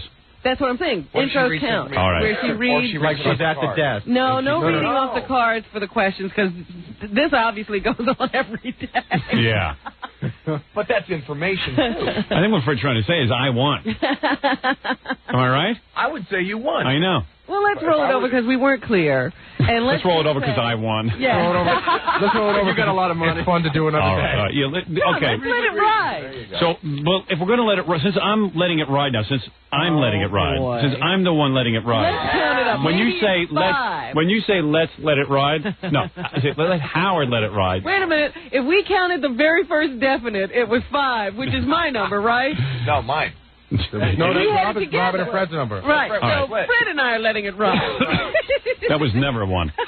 Ever since we are letting it ride, we will then clarify by saying the interview portion is not part of it except for the intro and the outro. Because how can you? Otherwise, I should have won. He has these 4 or 5 flubs in the intro, in the interview every day. It looks like. Let's make it. So let's not count those. Let's just count the parts where. Yeah. Otherwise, I should have won. She should be smooth. Yeah. Let's make a side bet on the interview part. No, I'm not making any side bet. Ralph, because you don't pay. Once again, he's in here 2 minutes too long. Yeah. All right. Nicole Eggert is here, and I got to take a break, and then I'm going to ask her why the hell she left Baywatch again, and if it was a good decision. And then I'm going to make out with her. Poke her with a stick. Because now she has to get the plug. Yeah, that's right. And now that she's not on Baywatch, she's a lot more low profile, so she has to get into a bikini. You know what? She thought she was very smart to leave Baywatch. Maybe she should have an intelligence test. That's right. I'm going to have to test her intelligence. Yeah, Nicole will be dizzy when she leaves here. You think she'd let me poke her with a stick? We've never done that to a celebrity. I know. Yeah, I think she might. What's she wearing? I haven't looked at her yet. I haven't seen her yet. All right. If I could run out really quick, I'll be back in a second. All right, hurry up. So I can work on my own look during the commercials. So that she'll be, I guess I imagine she'll be so attracted to me that she'll just say, look, you better just come over to my hotel. Is she still with that guy she was with? I don't know. We'll find out. What's she wearing? But let me guess. Pantsuit. Well, no. She's not dressed up. She's sort of dressed sort of grunge. She's wearing, like, faded jeans, a pair of, like, Doc Martens, and a T-shirt with the Rolling Stones tongue on it. Oh, that's so out. Can she go and change? Well, we do keep bikinis and lingerie available. Ask her if she'll slip into a swimsuit, please. Come on. But it's sort of sexy, I got to tell you, it works. Is it? Yeah. It works because she's good looking. Go do it. Well, why don't you just take a look at her first, and then you can see if she'll change if you don't like it. All right, let me take a look, because that sounds like way too much clothes. We'll be back right after these words. We're back with the Howard Stern Show. All right, Gary, bring in Nicole. She's been sitting out there a long time. It's good to keep her waiting. She's probably used to getting guys like rushing to her. So you're going to teach her a lesson? Yeah. Good thing you're here. Yeah, I'll teach her a lesson or two. You won't fawn all over her as Yeah. soon as you see that pretty face. She's used to getting her ass kissed. I don't kiss anyone's ass. Oh, hey, baby. Wait a second. Wait, hold it. Stop. Oh, you are so dressed down. I'm so dressed down? Yeah. What did you want me to put on at 6:30 in the Oh, morning? big deal. Honey, it's show business. You know that better than anyone. Forget it. You've been in show business so long. Yeah, too long, maybe. You know you're supposed to wear something better. Anymore. No, I don't care. Where's your bikini? Oh, it's not here. I'm so sorry. Oh, you're getting all serious, like a serious actress. You said the wrong Yeah, thing. right. Well, you can't even say that on the air. I don't even know if you should be wearing that shirt. How can you wear that shirt? At least you're not wearing a bra, though. Yes, I am. You're wearing a bra? I Let me see your straps. Prove it. Let me pull your bra. Oh, that is a bra. That's my So what happened? You got rid of your breast implants? Your breasts still look big. Yeah, well, that's what I'm wrong. You got rid of them? Yeah. You took don't them just out? take them out. Huh? You just Yeah, have to take them we out. have to, it's a big procedure. It's a big pain in the ass. And don't you have, like, all floppy skin and stuff from that? No, exactly. I was freaked out about that, so no, not at all. You probably, you still got nice breasts, if you don't mind me commenting. Thank you, but I had nice ones before, too. Yeah. No. So when you got them out, although I did like the big cans, I tell you, I really like They that. got in the way. They did get in the way? Yeah, they really get in the way. It was never supposed to be that big. I don't know. I think my doctor, measured them to my hips or something. You know what happens sometimes? Like, you go in there, because, Robin had breast reduction, and she said, listen, I want to come out with a B cup. Uh-huh. Because she had, double Ds, right, Robin? Right. So when she woke up, her breasts were sticking straight out in the air, and there was still like a D cup. And she goes, hey, dude, I just went through all this surgery. And he went, look, you're not going to be in proportion. I give you B cups.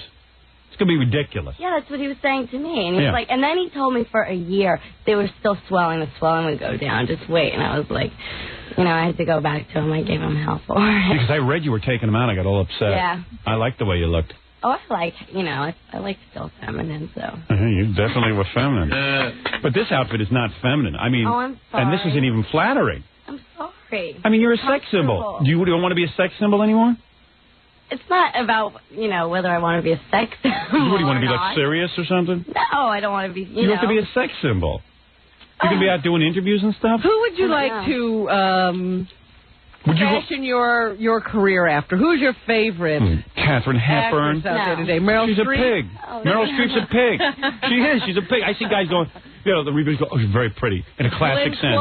She's not pretty. No one wants to see her. No, I think that's my problem. I don't. You don't want to be there's Glenn nobody Close. I want to be like, Demi Moore. Isn't that a good one to pick? Yeah, why don't you be like her? No, I She love goes around her. naked. She does interviews in the nude. Yeah. Fine. You should be naked more often. You're going to, let Sally Fields do that serious crap. I want you in a bikini. I always said that. I don't care. So you can be a good actress So in a I could bikini. do both, fine. Right? Yeah, right. Okay. You're too uptight. I said that to you the first time I met you. Okay, I heard you already talking about this movie, A Stripper. Yeah. So how could I be uptight if you think that I'm hold a it. stripper? You left Baywatch. Mm-hmm. Now, first of all, you were the star of Baywatch, right? No. A year ago, you were the star. No one talked about Pamela Anderson. I never even noticed Pamela Anderson until you left. Oh. You know that, right? No. You don't know that? No. I think everybody was, equally had their following. Are you smoking heroin? Smoking heroin. You were the thing. Oh. Everything was Nicole Eggert. Well, it's when And then you got all uptight and said, I can't be on this show. I get uptight when you have to go to work for that many hours with a bunch of, people. Bunch of and it's nitwits? not comfortable. Were they really dumb people? Did you not like They're him? not dumb. Nah. David Hasselhoff? He's dumb, right? I've met him. He's dumb. Well, he's not a bright guy. Oh, come on. He's just a billionaire. Well, big deal. Just because the guy has money. Yeah, look at Jackie. He's stupid. He has money. Come on. 140 countries all of a sudden went, where the hell is Nicole? No, but I'm saying now, seriously, do you think it was a mistake leaving Baywatch? No. Only for my own happiness, you know, like... Why do you want to be so happy?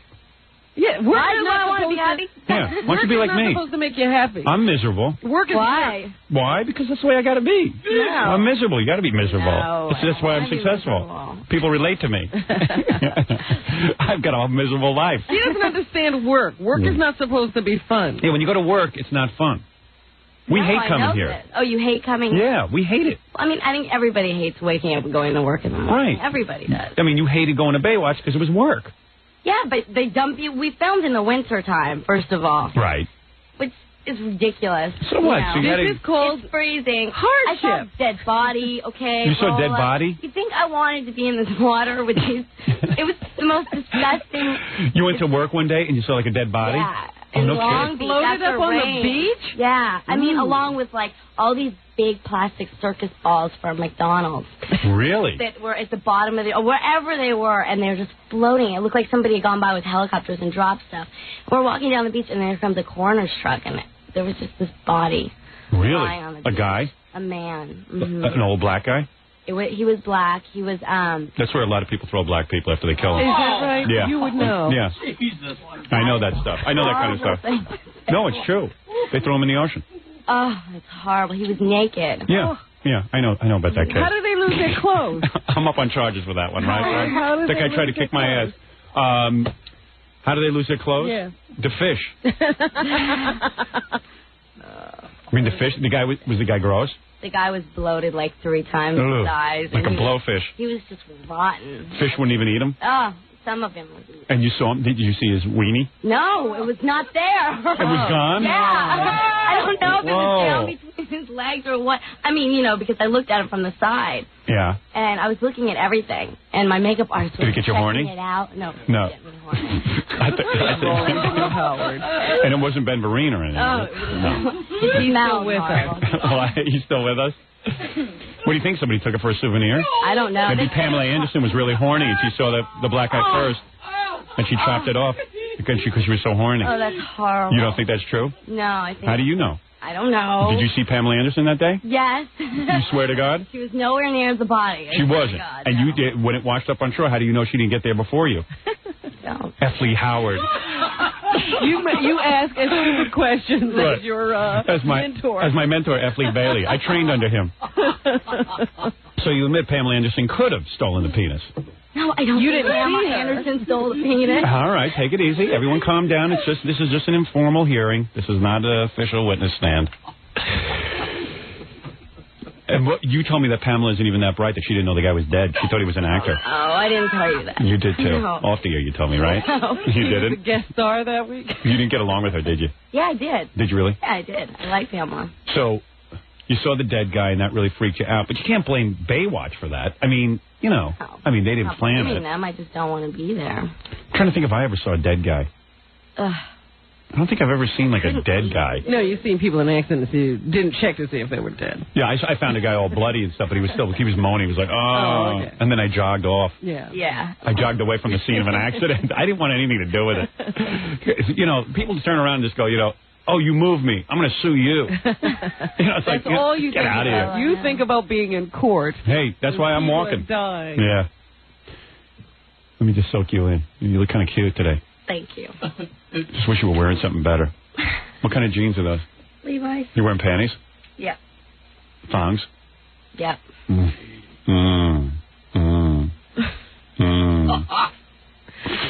And you? Oh, you don't want to see my You underwear. know what? You can have that dream after she's gone. She's here now. Oh, wait, come on. Let me get into it a little. What's the big deal? We're both adults. You're sitting there going, What kind of shoes you wear? Espadrilles? Boots. Let's see. No, I have Work work boots. Oh, boy. Yeah. Gee. Not be sexual at all. What do you want me to wear, heels? Yeah. yeah, dress like Pamela when she comes in You here. should see what Pamela wore. Yeah. She was wearing like a little tiny top. It was barely covering her chest. She had like stretch pants, no panties. She was all over me. I made out with her. Ask Robin. It's true. Yeah. I said to her, hey, would you act with me? We did a scene together. And then it was like, call for like some making out and stuff. and she was making out with me. Oh, you're so I swear. No, she I came swear over to there God. and they were doing a love scene. I swear on my life.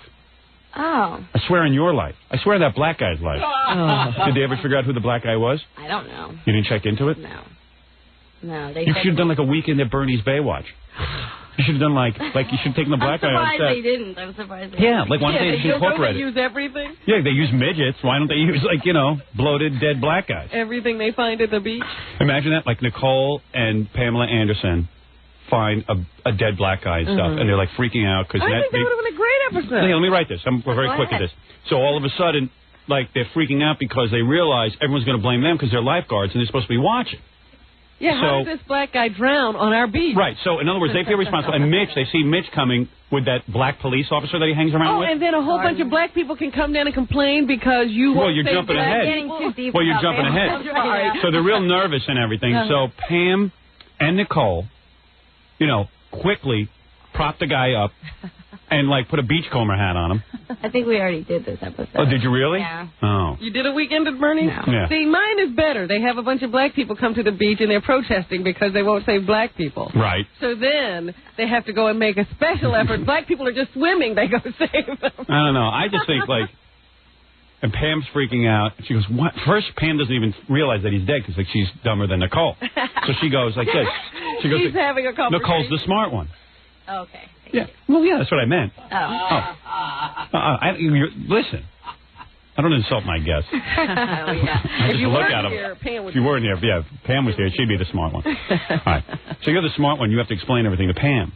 So Pam says, oh, wow, look at this guy. He's got a really good tan. And you go, no, he's black. And she goes, what? You're kidding me. Duh. How'd he get on our beach? Yeah. How did a black guy get on the beach? Well, like, black people don't need to go to the beach. They already have tans. So then you guys, like, take him to a party, and you're partying with them. And the like, dead guy. Yeah, the dead guy. And you prop him up. Because you can't let anybody know you guys didn't save him. Or else the NAACP will come down there and slap you guys into a whole, a whole court case. Okay. Do you dig it? And do you think there's any way for David Hasselhoff to save this guy, bring him back to life? Yeah. Well, he does. I do. David Hasselhoff does open heart surgery on him. What's the matter? This is probably one of our listeners being goofy, but somebody called and said that she's dating Bret Michaels. Oh, from Poison? Hearing about this. Are you really? Yeah. Probably a bad rumor. Oh, you are dating him? No, I've never met him. Oh. Well, that's how they got to screw up. Maybe Bret. Who are you dating? That same guy? Somebody. No, not him guy. I knew that guy wouldn't last. No, he didn't last. That's the guy she was fighting over in a club. That's the guy you... Which I'm still dealing with. Really? Nicole... Well, by the way, Nicole's in a new movie. I should mention the name of the movie first. We'll get into what the movie's about and everything. Because you play a stripper and junk.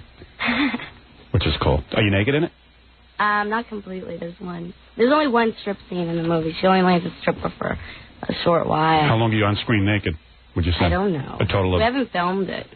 You haven't filmed the movie yet? Mm-mm. What are you doing here? We'll start Saturday. I thought you were promoting the movie. Sure, I will. Oh. I start Saturday. Oh. She's promoting doing the movie. Oh, you're promoting doing the movie? Sure. You're the first person I ever met who promoted doing a movie. No.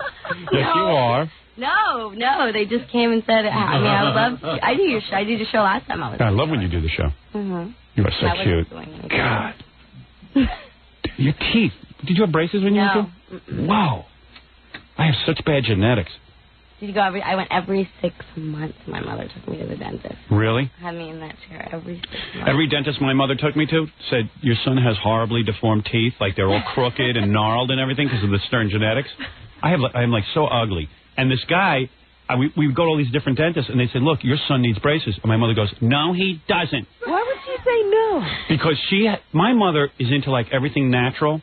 And that people place too much... growing on top of each other. People place too much on beauty. Right. And, like, that doesn't matter. And so what if your teeth are crooked? Like, my mother's a real kook. She's a genuine, real kook. But nobody ever explained to her that in terms of hygiene and your ability to... They explained to her, but she wouldn't hear it. And my mother was real whacked out. She believed in natural. So if we went to a dentist, I had to be drilled without Novocaine. Right, I remember that. No. That was crazy. I would sit in a chair, and I had a lot of cavities. Why do people do that? Because my mother's nuts. Why would my mother leave me in a black neighborhood, the only white kid my whole life, and not have any friends? Why would the doctors go along with it? Just tell your mother to leave and shoot you up. Yeah, right. Well, listen to this. I know. So So finally, my mother finds a dentist that she goes to, and he says, your son doesn't need braces. So she goes, you see? She loves him. Yeah, so I have all these crooked teeth. And so my mother would then, like, take tons of aspirin and pop tomato juice and aspirin before she had to get drilled. Because I had to be natural. She'd bring a Tupperware of tomato juice and down a bunch of aspirin. What does the tomato juice do? Yeah. I don't know, but this is her thing. And she was taking all these pills and everything to numb her up for the dentist. I get in the chair, and the guy goes... She is taking something. Yo, she took stuff. I couldn't take anything. Oh, my God. And can you imagine getting your teeth drilled with no Novocaine? And I'm talking about deep, like, kid cavities. See, I've never had a cavity. Wow. Nothing. Well, I had a lot. Oh, I couldn't even imagine. She was nuts. And I was trapped. That was frightening when you were a kid, when you did have painkillers. Yeah, I mean, I go to the dentist now and get drilled, and it's no big deal. Because you get Novocaine. Dr. Kaufman gives me the Novocaine. I mean, the guy's I've never had pain since I went to this guy. That's amazing. I won't even show you how crooked my bottom teeth are. I just don't show them to people. Let me see. Oh, no, those are not crooked. I pray for teeth like that. They're really bad? Yeah, I don't want you to see because I want you to think I'm somewhat handsome because maybe you want to do stuff to me. Okay. You know, at some point when my wife dies, when she's very ill. So, you're starting to film this movie, and this is your entree into this serious filmmaking. Are you filming in New York? Mm-hmm. Mm-hmm. She had to get out of Baywatch. I still don't understand that. What have you been doing since? And how are you making money? I just finished a movie for Showtime. Do guys ever pay you just to be with you? Like, I don't mean like horse stuff, you know, but... No, just to go out with you or have you come over. Because I'll give you $500 right now to date me today. I mean, just be my escort. What do you think? I'm like hard up for money? No. Yeah, I don't know. Are you hard up for money? I don't know. Are you rich or something? No. Did you grow up rich? Fine. What's your father do? No. Well, she worked all her life. I told you, I just saw her in Rich and Famous. And my friends just saw Fantasy Island recently. Oh, you were on that? They were calling, I can't believe you did this show. Oh, yeah. that's funny. Were you on with that Hervé Villachez? Taller than me. He was dating her in this. You were taller than you. Yeah, you're pretty short. That was like a big thing when I was, 9. How tall are you? 5'3". That's perfect height for me. Because I'm 6'5". I like him like that. But she's been working a long time, so you must have socked away some money, and you had that Charles in Charge money. I had Charles in Charge. I did, Who you dating? A guy named Nick. Oh, Nick Savalas? No. Tori's boyfriend? No. I know Nick Savalas. No. You're not dating him? No. All these guys get all these good-looking girls. They don't work. They just get the girls. I don't know what he does. No. What's your boyfriend do? And who's that guy you got beat up over? What happened with him? Yeah, he was so great that you're fighting. And No, I wasn't fighting over So Nicole him. goes to a bar one night, and she's famous as can be because she's on Baywatch. And everyone knows her. No, this girl's always, had a problem with me. She's the one, really wasn't him. But she just came up to me. He wasn't even there. He was in Europe. And she just wanted to start, So she started in with you? Yeah. And you guys got into a fist fight? Kind of. Over this guy, that model dude, right? Yeah. You really go for good-looking guys, huh? No. Model dudes. Yeah. Yeah, what's wrong with you that you go for good-looking guys? Right? No, I mean, of course, my wife is very beautiful. Uh-huh. Yeah. But I keep it in my pants.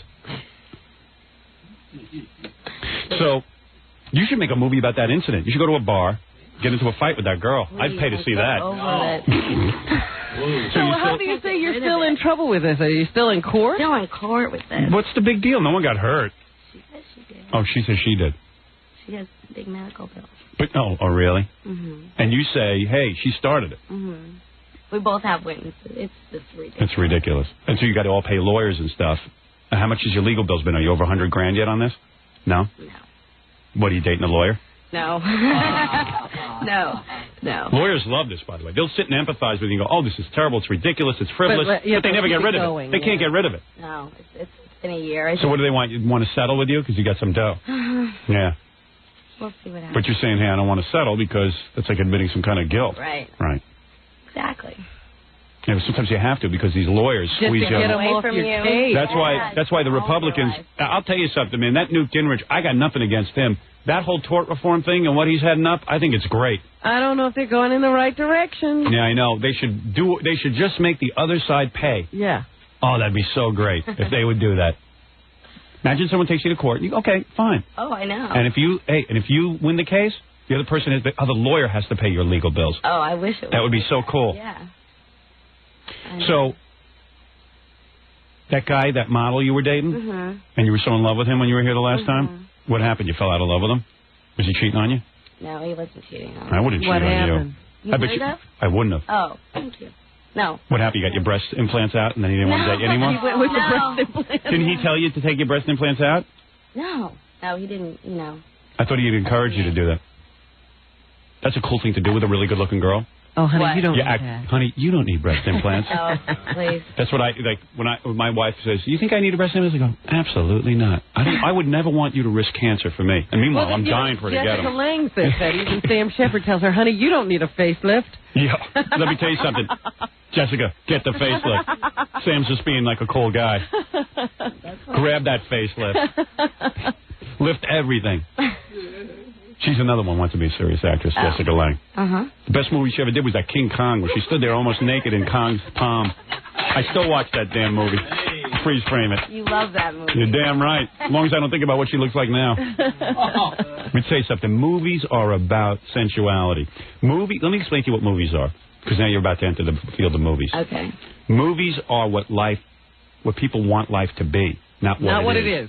Reality has nothing to do with movies. Right. You have to leave a movie thinking, wow, that's cool. Why do you think Demi Moore gets $12 million a film? Exactly. No, I know. Because she's willing to roll around on the bed in her panties. In makeup. Right. She never takes off that makeup. Right. And she's got the breast implants. Listen, young lady, you go get those breast implants back. Oh, I don't need them. You really don't need them. What are you, about a B right now? Mm-hmm. Yeah, those are fine. That's enough for me. It's more than enough for me. Yep. Hey-oh. Hey now. You like those, Jackie Puffett? Oh, my God. Come here, baby. So why'd you dump that guy? So why did you... La leche. He wants to breastfeed. Stop it, Jackie Puffett. So why'd you dump that guy? Was he shallower than David Hasselhoff? No. We were just... We went out for 3 years. You know, we were living together.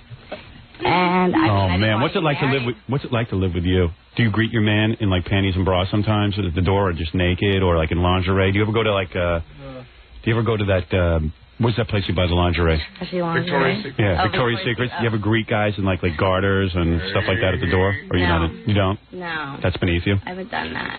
Yeah, I make you do it. How old is she? She was living with a guy for 3 years. I'm 23. Oh, okay. Wow. But, you You know... must have come from a bad family. Who, me? Yeah. No. When did you move away from home? Pretty young. 15? I don't really remember. Yeah, so she didn't come from a bad family. She didn't have time to be with him. No. I have a great family. I have a wonderful family. Something happened there. No. How old were you when you moved out? I bought my first house when I was 16. Wow. You know, I was just thinking about it. I was yelling at my daughter who's 12 yesterday. She's going to be 16 in 3 years or so, 4 years. Yeah. And she could be moving. No, she's not allowed to do that. That's why I won't let my kids go into show business. So, like, you moved out of your house when you were 6. You bought your first house when you were 16. Mm-hmm. Went to college for 10 minutes, probably, right? No, I didn't you didn't even bother. Smart. Did you finish high school? Yeah. You did? I finished high school. How old were you when you first had sex? Like, what? I'll guess 14. No. I was... 15. I would say 17 or 18. Were you? Or was it with Scott Baio? Did you have pubes when you bought that house? Jackie Puffett. Yeah, had you reached puberty when you bought that house? Yes. You did? Did you leave curly little friends in the bathtub? No. Hey. So who was your first boyfriend, Ron Zimmerman? No, just some guy. Some guy. Just some guy? Just some guy. And you made love to him? And you gave your virginity to him? Oh, God, I don't want to talk about it. Oh, yes, you do. No. Makes me horny. Was he an older guy? Not really. I mean, every guy I've gone out with is older, but he's, only by a couple of years. Looking for a father figure? No. No. You sure? Mm-hmm. Not that much older, just a little bit. Ever get on with a girl? No. Oh, yeah, right. No. Really? Mm-mm. Never even kissed a girl? Nope. Never had a hairbrush incident? A hairbrush. And you and your girlfriends had a slumber party, and there was a hairbrush in the room, and all the girls were commenting on what the hairbrush kind of looked like, and then everyone just started playing with the hairbrush in front of each other? I think that was your party. I don't believe that. No. I don't believe that. It sounds like a story that you're relating to a little bit. I'll put on a wig and you can pretend I'm a bud. Who's doing 16 living in this house I was alone? around then. Some lucky guy. You probably smelled fresh then. Hey, she smells plenty fresh. You are disgusting. Yeah. But at 16 living in the house alone, what'd you do? You were living in the house alone at 16? No, my mom was like my best friend. My mom hung out with me all the time. And where was your dad? My dad works. Oh. Works. So you bought the house and your parents moved in with you? No. Oh. No. Oh. You bought the house and your parents lived there? But your mom would come over. My mom would come over and hang out with me. Isn't that wild? My parents got divorced. Oh, they did? Broken home. I knew it. I knew there was a problem there. Looking for a father figure. No. I'm telling you. No, I do. I get along. They both, it's better this way. Really? Mm-hmm. The old lady fool around? No. Does she look like you? Yeah. Oh, man. That hot, huh? My mom's beautiful. Really? Mm-hmm. Oh. You got any sisters? Yes. Oh, yeah. Hey-yo. Yes. Yeah, your parents should be forced to mate every year and produce another girl. That'd be cool. Yeah. Super race. A super race. Super race. Uber race. There you go, breeding again. Uber broads. So, Nicole, our guest, by the way, is Nicole Eggert. She left Baywatch because she was like, it was a hassle. It was beneath her. She wasn't something more substantial. Yeah. Too much money. Too much money, too much fame. Actually, not enough money. You went for more money and they wouldn't give it to you. No. You didn't? I mean, you know. Yeah. They don't want to pay what they should pay. I swear to God, I will never forget you laying on that chaise lounge in that bikini, because the ghost was having sex with you. Yeah. Oh, Jesus Christ. You see, we were doing that is at this, this hotel in San Diego, and there's like 100 or 200 like 60-year-old people. That's nothing. Guess what? Watching. I got videotape of a guy who was in the bushes. Videotaped what was going on the set with you in rehearsal and everything. I got a bootleg of it. I've got like a half hour of you writhing around on that leg. Yeah, but I'm just saying that doing it was embarrassing because there's all. Yeah, and I felt like I was on the set. You're serious? Yeah, I got a bootleg of it. Because people evidently stand around on the beach and there's videotape. We weren't on the beach. See, that's no, you were on a chaise lounge, but it was wide open. Yeah, by a pool, and Pamela Anderson is walking around. No, you have yes, no idea I'm telling you. Did we watch that tape back there? I didn't see that. Nobody sees to know what you're And Nicole is writhing. Gary, come on. I know that was not because it was sent to us by a listener. I opened the mail first. And there was all those girls. Oh, you mean somebody was videotaping? Yeah, a bootleg. Hiding in the bushes. What? I know, but it's cool. You're writhing around for like a half hour on there, and like people are telling you what to do, and then like between takes and stuff, you're like put a robe over it or something over yourself, so people. Over it? Well, over it, yeah. All over your golden triangle, over your love. Any toilet shots? Oh my God. No, they didn't follow her into the toilet. I was hoping. What'd you say? I want to buy a copy of that. This is how sick it is, like guys hanging around with their video cameras in the bushes. Imagine some guy squatting down in the bushes. How sick is that? The sick part was you and I watched it, then rewound it and watched it again. Yeah, hey, as long as I'm there, I'm going to watch it. Shaving video. Well, people videotape it. Yeah, right. I think, they don't close it off. Everybody's watching. Right, obviously so not a secure set. Yeah. No, they're allowed to videotape it. So this guy you're dating now, can he do anything for you? Career-wise? I mean, is he like a player? What does he do? No. Is he involved with the new Steven Spielberg, David Geffen, collaboration? Jeffrey Katzenberg collaboration? No. So what are you doing with him? Yeah, he must be doing something. Who is he? Is he rich? Is he a rich guy? Yes, he is. He's a rich guy, I isn't don't he? know about this. Is he a Jew? Is he a Jew? Is he Jewish? Yes. Yes. We'll see. So he's rich. Jewish. Get money. He's in the media. Is it Robert Shapiro, the power attorney? Yes. It is. You better not be. Or I'm not letting you leave here. No. Well, anyway, so you're in town. You're working on. When are you going to start filming this movie? Saturday. All right. In jail. Now, what is it about? It starts out with this girl who's like in jail, and she's tried to kill herself. And what are you wearing in jail? A robe. Just a robe in jail? Nothing. You're going to get off on or anything. Well, I want to see that. First opening scene, you should grab people. Girls in jail. Come on. Is there any jail rape? Do any of the guards like hold you down and do stuff to you? No, to me. No. You're in jail the way you look, and nobody's doing anything to you. Oh, come on. What kind of fantasy is this? Well, maybe that happens. We don't know. Oh, you mean they wrote that in? Anybody any ideas? Wait, they wrote that in, but you said I won't do that? No. Well, the judge should rape therapy. What? The judge should rape you. The judge. Are any cavity search shots? No. Cavity search. Hey, that's good, cavity search. You want a miniseries? What do you... Bend over. Wait a second. That's horrible. How do you get... Misery. How do you get arrested? Like, what for being... Do you start out in jail? We don't even see. She slits her wrist in a bathroom. She slits her wrist? In a And that's public against the law? No, they found her. They lock you in jail for that? No, they found her with, she had the gun that she had just killed somebody with. Oh. So it's I bet you when you're... I bet when you're... When you like found in the bathroom, you're all slutty and everything, right? Slutty? Yeah, like like you're wearing a really tight dress. No. I'd do you after your suicide. How terrible. Let me check you for breast cancer. You know, I learned how to check people for breast cancer yesterday. Oh, you did? Yeah. Certified. Yeah. I swear I did. Okay. I checked 2 women for breast cancer. Did a pap smear, the whole thing. When was the last time you were checked for breast cancer? I go for all my checkups at all my doctors. Really? All the time. Check it with my teeth. Shut up. How do you... Sick puppet. How do you deal with that? I don't deal with it. I can fire him, so I don't have to deal with it. All right, so anyway, you... Now, why did she pick this part? What? Why'd you take this part? Because I liked it. I wasn't working, for a while because everything was like, the TA. Baywatch, yeah. People go for that. Right. Even though you just said you left because you want to get away from it, they still offer it to you. Yeah. I'm thinking of putting you in my movie. In your movie? Yeah. Oh, what would I have to do? Already. We have to check you for hemorrhoids. In the movie, I'm a doctor. I'm a hemorrhoid doctor. I'm doing a movie based on the life of that hemorrhoid doctor who went to jail. Oh, MD Tush. Yeah, MD Tush. I bought the rights to his life.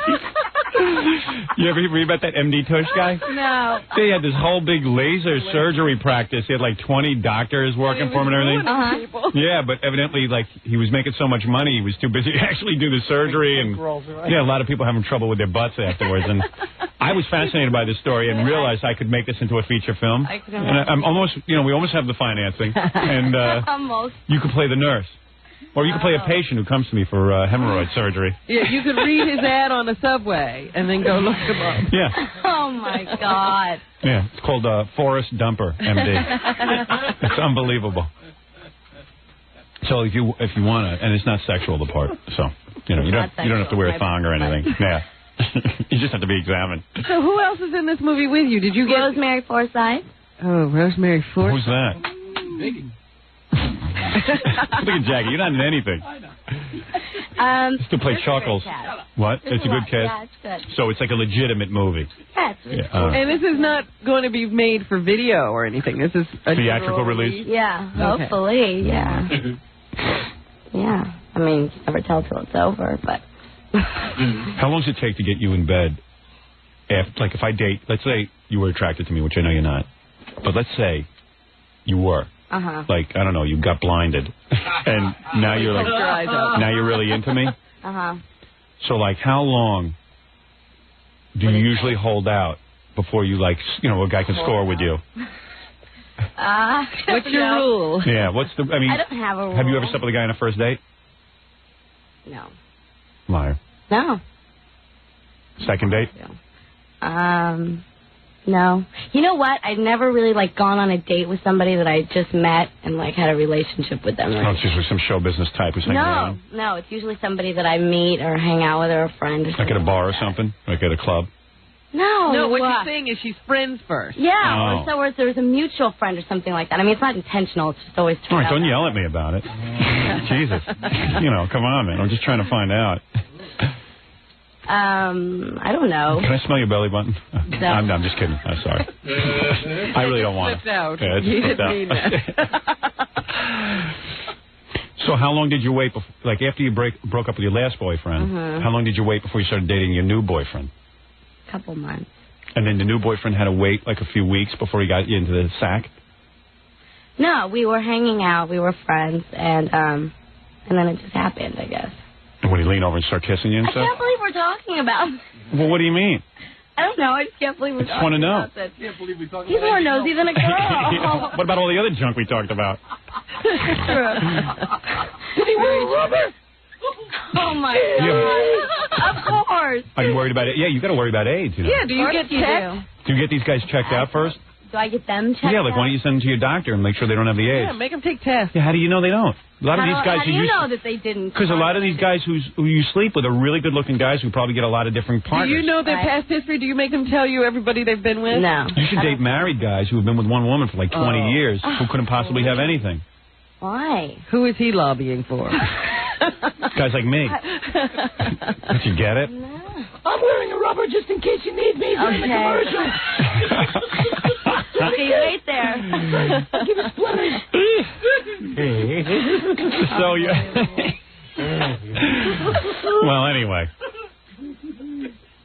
You stick that tongue out, I'll suck it out of your skull. Oh. You keep sticking the tongue out. It's I know, me too. You're killing me. You do that on purpose? No, I laugh. I stick my tongue out. Oh, is that killer? Bite that thing off. You know what you're doing, or like you just No, happens I know naturally? now that you just said that. Yeah, I'm right. So is she going to marry this guy? Yeah, she thinks so. No, I'm not. Not if we Excuse me. Right now she does. No, I was saying that, my last relationship, I wasn't ready to get married with. I'm ready to marry you. Man, I'd eat your feet. I swear to God. You mean literally? Literally. I'd live on your feet. I tell you. They're not very big. Can I see your feet? I have shoes on. Oh, you don't? Oh, all right. Well, anyway, next time you come in here, could you just wear something better? Like what? Like a little mini dress and a bippy shirt, like one of those that show your stomach off. And just a little tube top. This whole outfit. Yeah. Can you come in tomorrow with that outfit? No? No. All right. Well, Nicole Eggert is in town shooting a movie titled Melissa. I'll probably be stopping by on the set later today. Oh, you're going to hang out? I just want, when are you doing the exotic dancing scenes? Not for a while. Yeah, give me a call, will you? I want to supervise. Where's your boyfriend while you're shooting? He's away. He's not He's here. at home. Yeah, in L.A. Oh, yes? He's going to be lonely. Yeah. You want me to come over tonight? No. You're not attracted to me at all? Oh. All right, I understand. Can't you tie up the bottom of your T-shirt? Like, how come you don't, take your T-shirt and, you know how girls, tie them off? Put it in a little knot. Yeah, how come you don't do that with that? How come you don't do that with your shirt? I would do that. You wouldn't want to see what I have, though. Like this. You know how girls go Yeah. In the summer, you're walking on the beach and you have your shirt tied up. Yeah. No. This is how I walk around. Look. Do this. Exactly. Tie your shirt like mine. Let me just see how it looks. I didn't shave my chest today. Yeah, come on. Look. Isn't that cute? Robin, look. Yeah, that's very cute, Howard. You should keep that look. There you go. Isn't that cute? Isn't he turning you on now? Am I turning you on? Oh, Look at yeah. the hairy belly. Look at the puppet. He likes it. You know how girls do that. Do that. No, I don't want to. Oh, come on, please. Just do that. Why? Because it would be good. No, look how high the neck is. Yeah, all right. Can we wet your T-shirt? What? Can we wet your T-shirt and get you ready for the movie? Can we wet down your T-shirt? No. Okay. All right. Well, anyway, Nicole actually has some dignity. Oh. Last time we want to see from her. I need a tissue. Never mind the dignity. Oh, shut up. Oh, my God. Idiot puppet. Oh, my God. Hey, you see, you're still a sex symbol. Stupid people, piece of wood. The piece of wood loves you. Are there any Nicole Eggert dummies? Let's ride her till she's sawdust. Wow, he likes you. You must get that from a lot of puppets. Can I touch your shoulder? No. Hey, what about that? Can all the guys touch your shoulder? What do you mean, can they all touch my shoulder? Can we just touch your shoulder? What, are you going to walk by and touch your shoulder? Yeah, before you leave. Can we Can I touch my shoulder? Yeah, can I? Yeah, you may. I can? Oh, thanks. Can I do it right now? I think you could have gotten more. Wow. My shoulder. That felt good. Jackie, touch your shoulder. She said it's okay. It's all right? Yeah, it's all right. All right. Oh, you guys are so stupid. You guys are stupid. That's unbelievable. Can the dummy touch your shoulder? No, the dummy is Oh, all right. Let the dummy touch your shoulder. Don't let the dummy takes advantage. No. Dummy has no scruples. Dummy's crazy. Yeah, put the puppet away. What's the matter with you? All right, very good. The puppet. I don't see so good. The puppet took his head and tried to diving into Nicole's lap. I don't see so good. All right, very good. Listen, Nicole, this proves one thing. What? That even though you're trying to get rid of the sex symbol image, I'm not trying Very to get difficult. rid of anything. Very difficult. I'm cockeyed. I flunked anatomy. That was not her shoulder. Yeah, her shoulder's not down there. And that wasn't even your hand. All right, listen, Nicole Eggert is in town. Of course, we know her from Baywatch, Charles in Charge. You know, when she was a kid, she had to do all that crap. Now she's like an adult. She's grown up. So she wants to, you know, get into, like, legitimate films. So she's working on her first feature. I mean, like, major feature where you're starring, right? No. You're not starring? Yeah, but it's not my first one. Oh, it I isn't? did some other, you know, No. ones I don't want to talk about. All right. And, yeah, so she's in town shooting something called Melissa. When it comes out, come see us and wear something better. Something better. In fact, we'll go see the movie and we'll... Or I could wear the outfit that I strip in. Get slow. Yeah, definitely. Good idea. Yeah, come on. Don't be uptight about it. I'm not. You're a good-looking woman. There's no reason. Why should we waste Nice it? and easy does it. Yeah. Strip slow. All right, so we want to thank Nicole Eggert. Yeah, it's good to see her again. It's always good to see you. guys. Did you have fun? Yes. Oh, you did? Yes. All right, good. Yeah. I'll make sure. Has her voice always been that squeaky? Who? My voice The is puppet? weird. Your voice is weird? Yeah, my voice changes a lot. I like think it. you sounded like that before. Yeah, I know. What are you saying? You don't like her voice? No, I think it's cute. It just didn't sound like the same. I didn't know if it was just like I was a little something's sick, wrong. too, so. Oh, you are? Yeah, Oh. I was. I was going to make out with you, so forget it. Next time. Want to hug me goodbye? Sure. Really? Sure. Really? Can your movie do lesbian stuff, please? He's disgusting. Look, tonight I'll be outside your window. A man puppet. Stalking Cookie you. puppet. All right, maybe you better not hug me goodbye. I don't want to hug you goodbye. I don't want to be like all the other Oh, guys. you're safe. I might not be able to. I can hug you and like give you a friendly hug, right? You gave me a hug last time. I did? Mhm. What did I do? Did I try to rub No, up against you you? were very nice. See, this time I think I might rub up against you. Okay, then we won't. Yeah, all right. I'll pass. She doesn't want to rub. No. Yeah, she wants to be rubbed up against some stupid disc jockey. She wants Nick Savala's. Stop saying it. Don't even say that. Didn't tell us what Nick does. Who, Nick Savala's? No, Nick, her boyfriend. What's Nick do? Your boyfriend? Race car driver? No. What? I don't know. He Come on, just tell me. No, I'm serious. I don't. He does. You don't know what he does? He owns restaurants and nightclubs and runs. Oh, so he things inherits. Like that. I know what he does. He's a lot in the music. You know, he loves to He loves music? be involved with producing music. So he produces records? Kind of. Nick, He's very the young. Jewish record producer? He's 21. Oh, he is? Mhm. Wow. And he's got all this money. Well, and that sounds like he restaurants. inherits Yeah, for a really. living. Rich, spoiled kid. No. Daddy, you're giving him everything. Bastard. Take an ugly guy like me who made it on his own. No girls look at me. Yeah, really. I've had it. What does he drive? A Ford Explorer. Yeah, that's Oh, the he's cool playing it thing. down. Yeah, he's playing it poor. No. All right.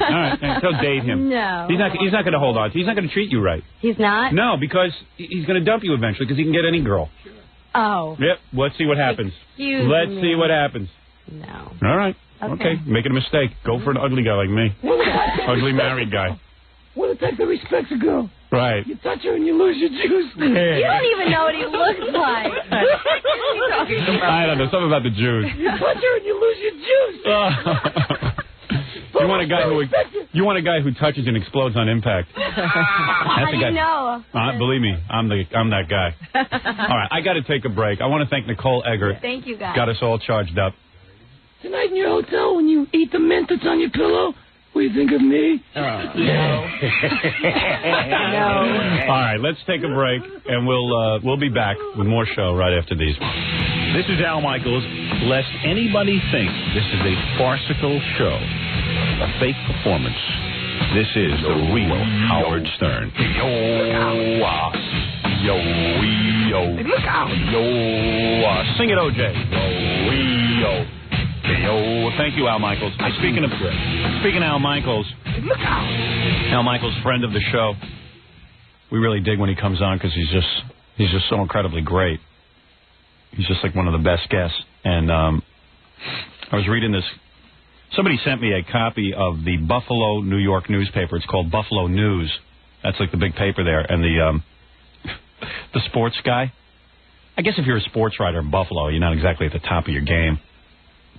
This guy, Larry Felser, actually writes an open editorial against Al Michaels coming on our show. Because Al's a very close friend of OJ's, and so Al's a fair weather friend. He's still visiting OJ. No, OJ's a double murderer. It's okay to be a fair weather friend. No, he's continued to visit OJ, but he doesn't have to choose sides, does he? Yeah.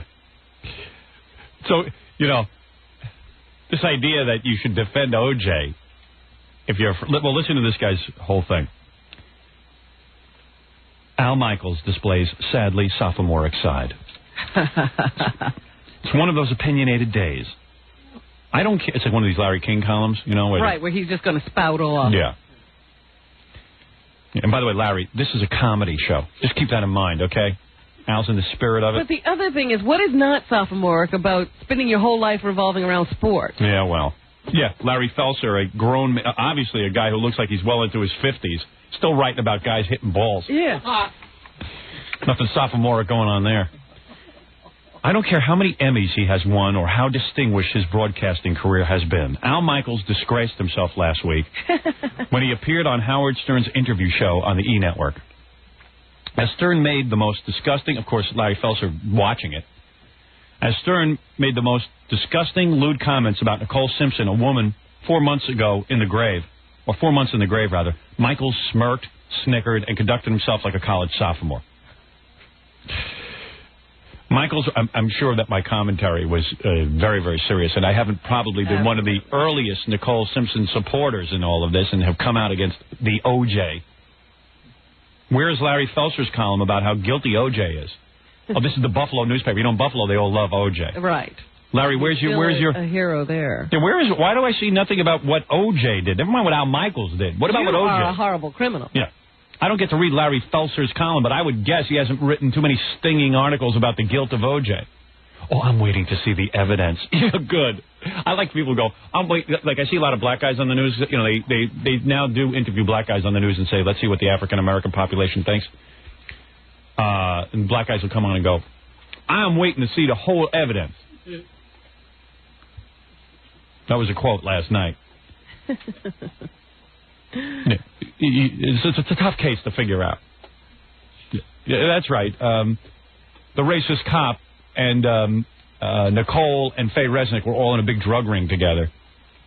And they were about to take over Beverly Hills drug smuggling operation. It's very funny because Mike Walker was on the E! channel yesterday, and he said, their defense is claiming that it was Faye Resnick's drug connections that caused this whole thing. Well, OJ was a big drug taker, too. How come his drug connections aren't the problem? Yeah. Michaels was a TV colleague of O.J. Simpson and was a social friend of both O.J. and Nicole. What does that got to do with anything? And, what that means. Well, I guess you shouldn't be a fair weather friend. Dinner with somebody, what? Yeah. You shouldn't be a fair weather friend. If your friend commits a double murder, you should stick by him. That's right. He's the same guy. Yeah. You had dinner with. We should all be ridiculing O.J. Larry's so successful up in Buffalo. Michaels is an admitted fan of Stern, so he knew it wasn't going to be the same thing as being interviewed by Charlie Rose on PBS. What could be Michaels' excuse? That it's the 90s and anything goes? That there's no such thing as bad taste? Maybe Al didn't think it was in bad taste.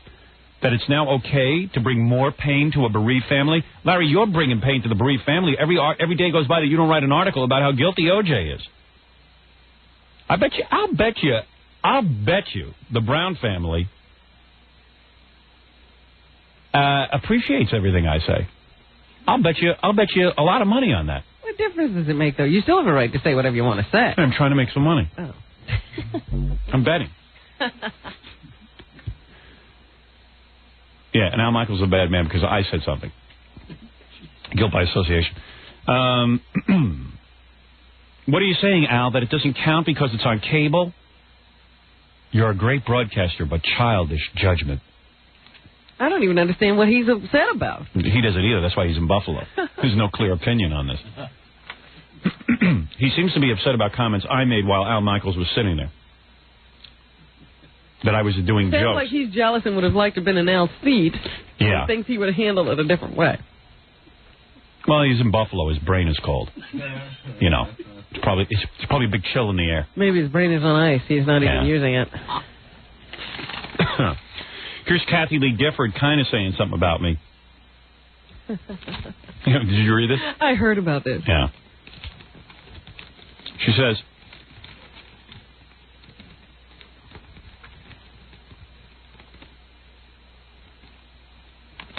I find myself, she says, well,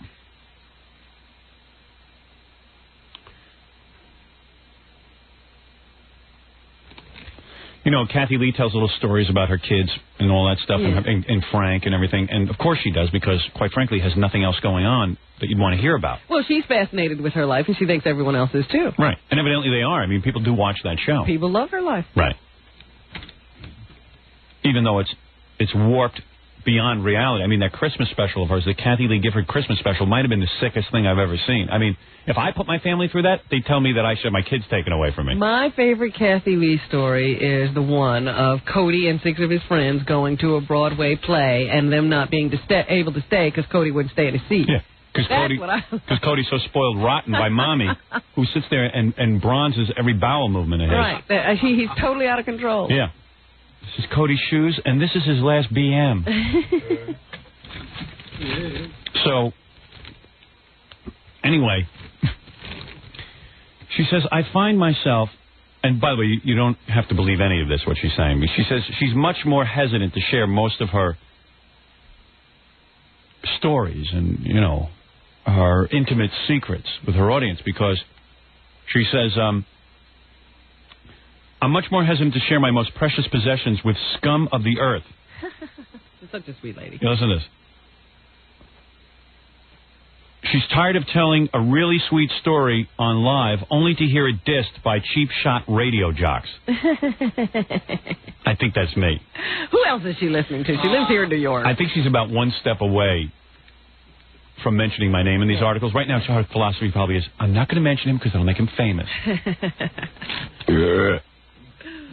I'm sorry, putting your kid on TV and reading Bible stories from Reverend Billy Graham and watching the kid sit there and fog out and look like he's in pain. Even the one where, you know, she was doing that concert at, what was it, Carnegie Hall or someplace, and she dragged Cody out to introduce her. Yeah, I mean, get over that. And then the other kid she takes and says, well, that kid has to remain private because it's ruined Cody being so public. So the other kid gets no attention publicly, which has got to be really warping her out. And Cody's like the kid spokesman. Right. He's got a house named after him. Yeah, Cody House. Thing. You know, there's a point where if you carry on too much about your kids, you know, I'm all for praising kids and stuff. Don't get me wrong. I didn't get a lot of praise growing up. I got to tell you something. That's at your home. Yeah. You don't have to do it for the whole world. I mean, yeah, naming houses and junk after them might get a little bit heady. They might start to think they're a little more than they really are. Yeah, they've already accomplished everything, and they've done nothing. Yeah. I really, you know, I'm sure that she thinks she's like the best mother of the year, you know, of the century. And that her child is perfect. Yeah, and I can't wait for that kid to grow up. I hope the kid grows up gay, heroin and crack abuser. You know, like you see, like every couple of months you read in the Star that he's like in different rehab centers. Right, again. Yeah. First he was going to, he was actually going to join Reverend Billy Graham in some evangelical tribute around the country. Yeah, there was some kind of thing about it, but now, evidently, quietly, he's been rushed into rehab. I'll tell you what it's going to be like. It's going to be Cody starts a singing career that goes absolutely nowhere. Yeah, that'll be good. And then, you know, he goes into gospel music, and that goes nowhere. And then he goes into rehab. And about 40 years old, and Kathy Lee will be real old at this point, and almost feeble. Giff is long gone. And he decides to write a tell-all book. Yeah. About how much he hates his mother and it crushes her. You know what it'll be in the tabloids? The heartbreak of America's former sweetheart, Kathy Lee. Cody grows up a mess. Big pictures. And then the subheading will be, meanwhile, Howard Stern's children all in Harvard. You know, happily married. Howard Stern's children save the world. Yeah, right. Howard Stern's daughter, Emily, finds cure for cancer. Deborah Stern has just found the cure for AIDS. That'll be good. And they brought peace to the world. Yeah. Ashley brings peace to the world. Ashley Stern negotiates peace for Israel. and the world. Cody Gifford has set the Hollywood Hills on fire. Another fire started by Cody Gifford. Arsonist Cody Gifford. Yeah. Be great if that's what he turns into. Goodness. Child molestation charges were dropped today against Cody Gifford after insufficient evidence was, after a babysitter accused him of, it's like that would be great. I hope he grows up like that. Kathy Lee Gifford accompanied her son to court today as he faced drunk driving charges. Yeah, that'd be really cool.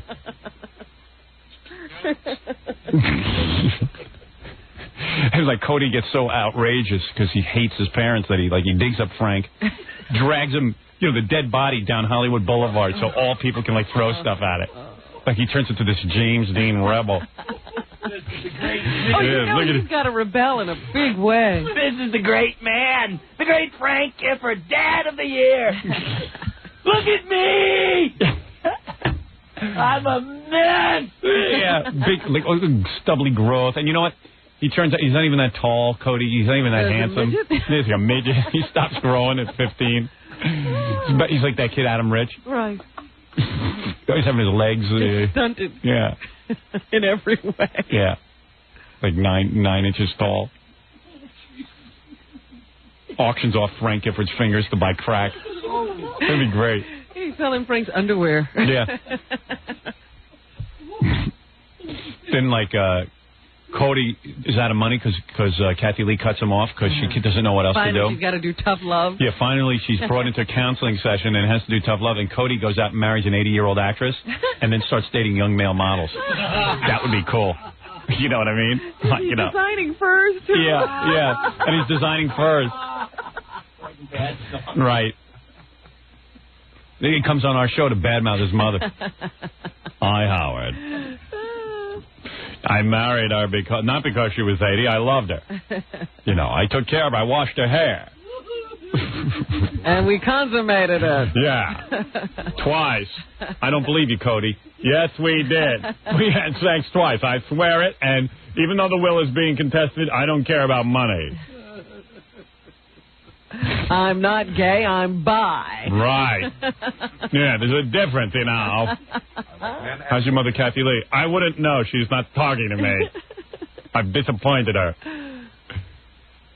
I don't care. I'm so bi. Who cares? I'm having the time of my life. I was just in Germany where here's some douche dosh. Some best special soap I brought back from Germany. I am so bi. Ask my wife, Ralph. I'm bi. I like men and boys. Both. I like men and more men. Yeah. Cody, how's your sister? She died of an overdose 3 years ago. Maybe Cassidy's a dyke.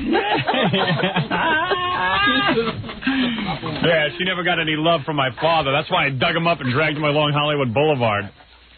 I'm doing a one-man show now. One man showed up to watch. I'm nude in it.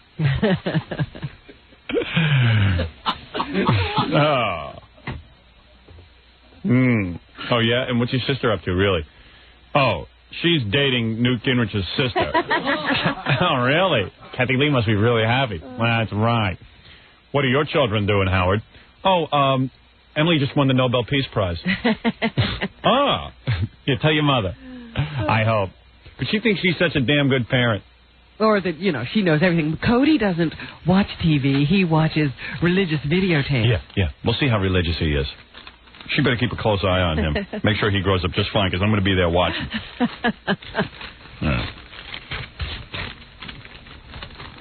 Yeah, I heard that you've taken all the fun out of show business for her. Oh, did I really? Yeah. Cool. Basically, it's in there, isn't it? The quote that, performing is fun, but celebrity is not fun. Let's see. I find myself, she says, much more hesitant to share my most precious possessions with scum of the earth. I'm faithful to my husband, pay my taxes on time, have faith in God. Is that why you ruined your first husband's life by writing that book? I'm thrilled to be a mother.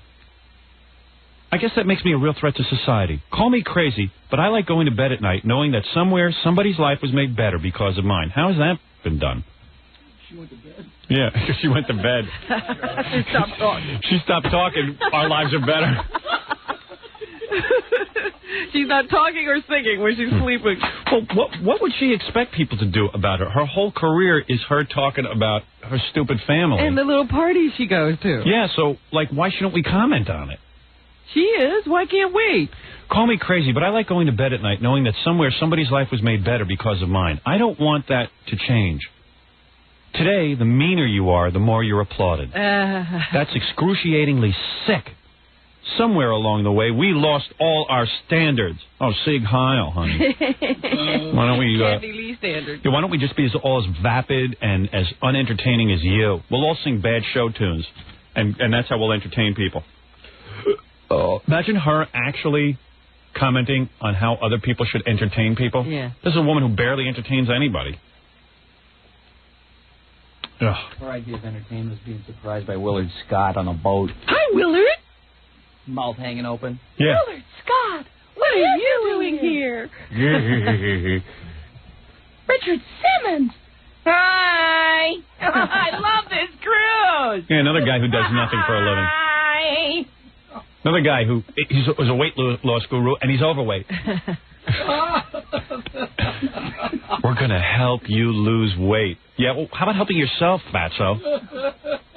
Flubber ass. I mean, God.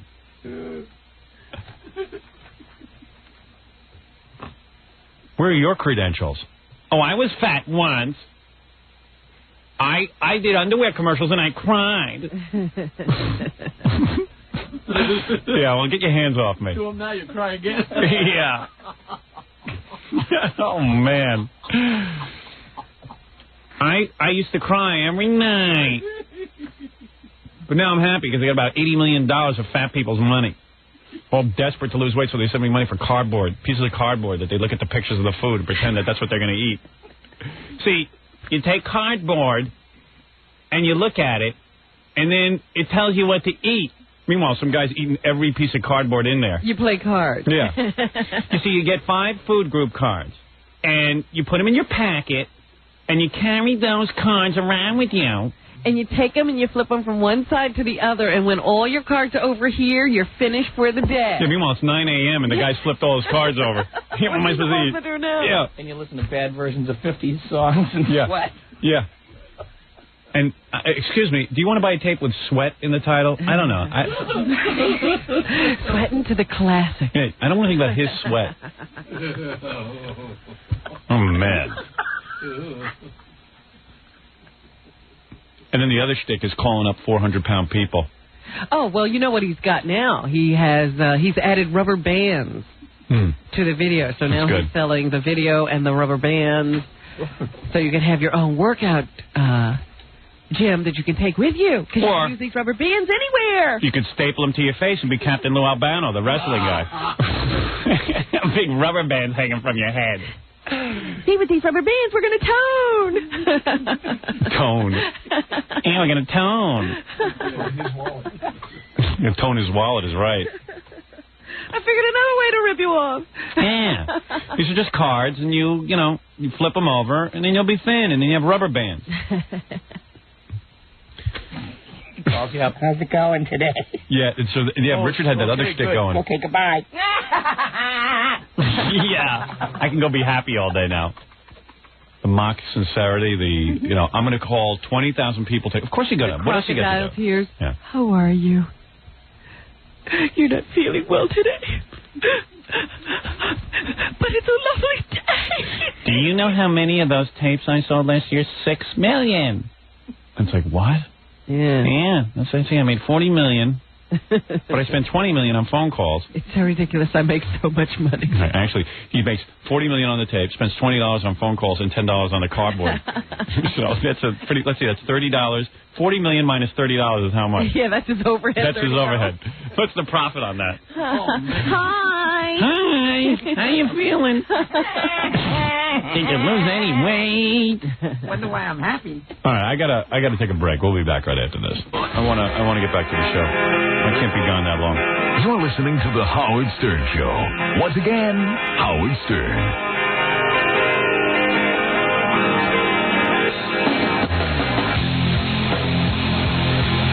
I enjoy the musical beds more than us. Someone ought to, like, get a radio station where they play, like, the music. Play music. It'd be cool just to hear the whole song and not interrupted. They have those.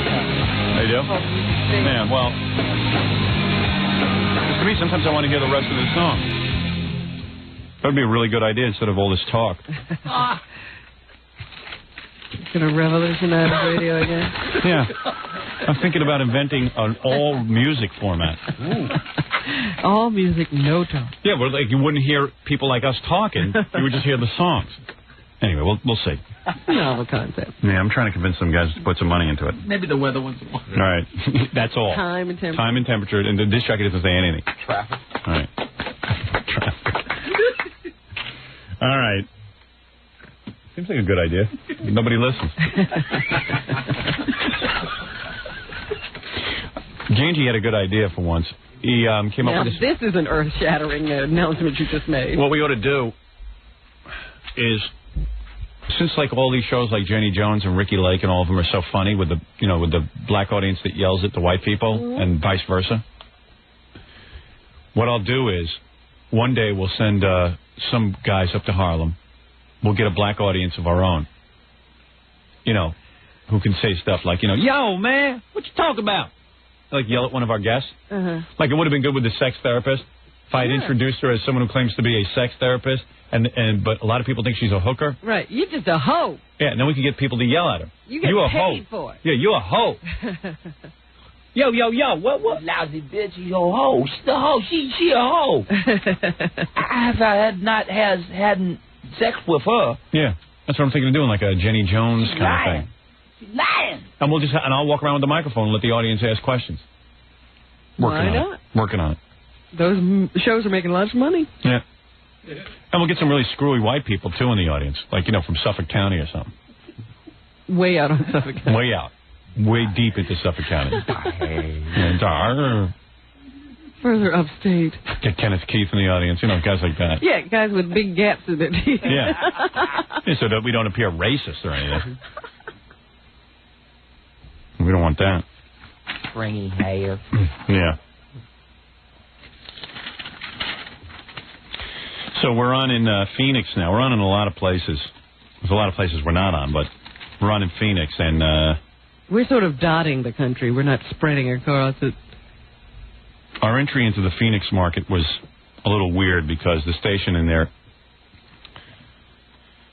hot pursuit of ratings ran wacky music for 2 hours before we came on. Our debut day. Yeah. Did you ever hear the music they ran? No, I tried to get them to tell us what it was that day, but they weren't talking. Mysterious music, they called it. Yeah. This is it. They ran this all morning. So I'm sure we had no listeners by the time we had the press conference. Yeah, why would anybody stay tuned? All morning they ran this. Did they run it all morning? Till, let's see, what time did we do the press conference? Like 9:10? Yeah. So like we got on, till 7:15 in the morning, so from 6 to 7:15. Can you imagine? Let it roll for a minute, because there's a woman's voice that's going to come on and start like muttering wacky stuff. Great. This will hold your interest a real long time. Oh, yeah, this will put you in if something's coming up. Tune out. Shut up, you're ready. Well, if you heard this, you would say, well, the radio station couldn't possibly using this as a new format, so something else is going to happen. No, most people don't really care, and they tune in a radio station, they hear this, and they just tune out. Yeah, that's what they play. Yeah. I guess Scott didn't pull that for me. What, the wacky woman? Yeah, there's a woman that came on and sort of like said something like, why can't he do anything right? Or something like that. Why don't you watch what he does? I can't stand over him all day long. You told him, get me the person talking. Absolutely. And he just doesn't do it. Actually, I gave it to him 4 days ago. I just remembered to give it to me this morning. Yeah. Well, you should also have a list that you can remind him of stuff. This is true. Yeah, you can't trust him. He doesn't care about the show. I mean, quite frankly, what does he care? He cares about his next... How did he get it 4 days ago, and he just gives it to Gary today? Because he's back there with all kinds of stupid stuff. Wow. It happens. The only reason he's valuable is because he can get stuff done for us. Remind him of that. I do every day. But you, as a producer, should keep track of what you've got in there. Works both ways. Gary never writes stuff down. You gotta I write everything Do you? down. Have a pad Everything with you. I wrote, there's a Post-it on my desk for everything. So, Post-it. What's wrong with that? They're all over the desk. The whole desk is covered. Yeah, but I know what they mean. What do you care? It's rambling. You make fun of my system. It works for me. Yeah, it works so good that you don't know what Scott's got. All right, anyway, so we're in Phoenix. They played that all morning. What kind of way is that to introduce a radio show? And then we came on with the press conference. They could have just ran our show, but they actually cut our show off until... Right, they couldn't have our show on until the actual time we were going to do the press conference there. I'd like to meet the person that thought that was like a really good way to do this and didn't call me and didn't discuss it with, I think we already talked to them. Yeah. Boy, that's got to be... I think that takes the cake as the stupidest programming move I've seen in my entire career. They're worse than Donna Fatal? Yeah. That's worse than when NBC hired Soupy Sales to precede me. That's actually lower than John Hayes' mind, who dreamt up the Soupy Sales thing, and sports guys who don't know anything about sports. Yeah, the brainstorm. Yeah. We worked for this guy, John Hayes, at NBC. His two innovations were, number one, Soupy Sales. And he said this in an interview, a light bulb went on over his head. He was on a train. Yeah, and the light bulb went on. Eureka! And he said, Soupy Sales. And that was canceled fairly quickly. And then his other idea was that all these sports talk shows were real boring because the sports host knows so much. And what if you had a sports talk show guy who didn't know anything about sports and he had to learn too? Right, he's like the listeners. Yeah. Is that dumb? But as dumb as that is, not dumber than this music. Not as dumb as that. Playing this music for an hour and 50 minutes thinking, well, people will stay tuned wanting to know what's going to happen. This is mysterious music. As opposed to them tuning in, hearing a brand new morning show, and hearing some, guy talk to Phoenix directly and talk about the fact that we're now in Phoenix. We're not intriguing as this music. Yeah, this was more interesting than us, and yet they hired us to come in and be their new morning team. That's how stupid they are. And you know what? And everyone at the station will laugh about this, and it'll mean nothing to anybody. They played this for an hour and 15 minutes in Phoenix. But I like that they thought it was mysterious music. What is mysterious about It's this? bad music. The mystery is why any radio station would play it. The mystery is why any record company would put it out. Our new morning man, Ed Wood. Yeah. Yeah, you got a point. Why is this even on disc? Yeah, I mean, that's the mystery. Yeah, I mean, I know Tommy Mottola didn't approve of that. Anyway, so some articles are coming out of Phoenix that all the other disc jockeys are being asked to comment. Evidently, we have a shock jock on in Phoenix who evidently has been stealing from me for like the past 15 years. Oh, good. He claims he's been doing it for 16 years, but I would probably guess that for those 16 years he's been in radio, he hasn't been doing my act. He probably caught on to it a couple of years ago. Probably broadened his spectrum considerably in the wake of your success. And he says we're going to suck pretty much there because he says this guy Pratt, that's the guy who wears the red underwear on his head. I got to admit, he didn't steal that from me. Yeah, he came up with that on his own. Yeah. Dave Pratt wears red underwear. Why is that funny? Stern asked after hearing the longtime morning man at Cupid FM. Pratt, the Valley's most prominent rock and roll disc jockey and Stern's most likely competition, isn't worried about going up against such a big name. I plan to keep on doing what I'm doing, which is my act. I'm not going to change just because he's here. He says, I think I've pretty much made the Valley numb on shock radio, Pratt said. I think people are going to go, God, Pratt's done that already. Right, I read that. Yeah, I don't think Stern, can push it any further than I have. In other words, I can't because he's done all my material already. Well, that's not true. I mean, you're constantly coming up with new things. See, he doesn't understand that you're the innovator and you will continue to come up with new things. And how will he steal? And he can't do them because you're there doing them. Now, how will he steal my personality now that I'm there? Because I guess before he used to get the tapes flown in of my show. And he could pick and choose, again, what he'd like to do and on what day. Yeah. That's got to be an easy gig, when you get the tapes flown in of me and then you just do what I do. It's kind of hard. This is what the guys don't get. It's kind of hard to do you when you're there. Yeah.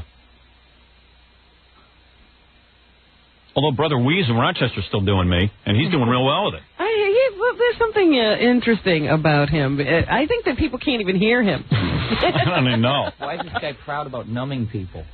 That was his objective? Yeah, he's made them numb. He's made the valley numb. He's desensitized them to good entertainment. Yeah. I've beaten them into submission. Yeah, well, all these guys will go down. Every one of them. Some take 5 years, some take 2 years, some take a month. They all go down.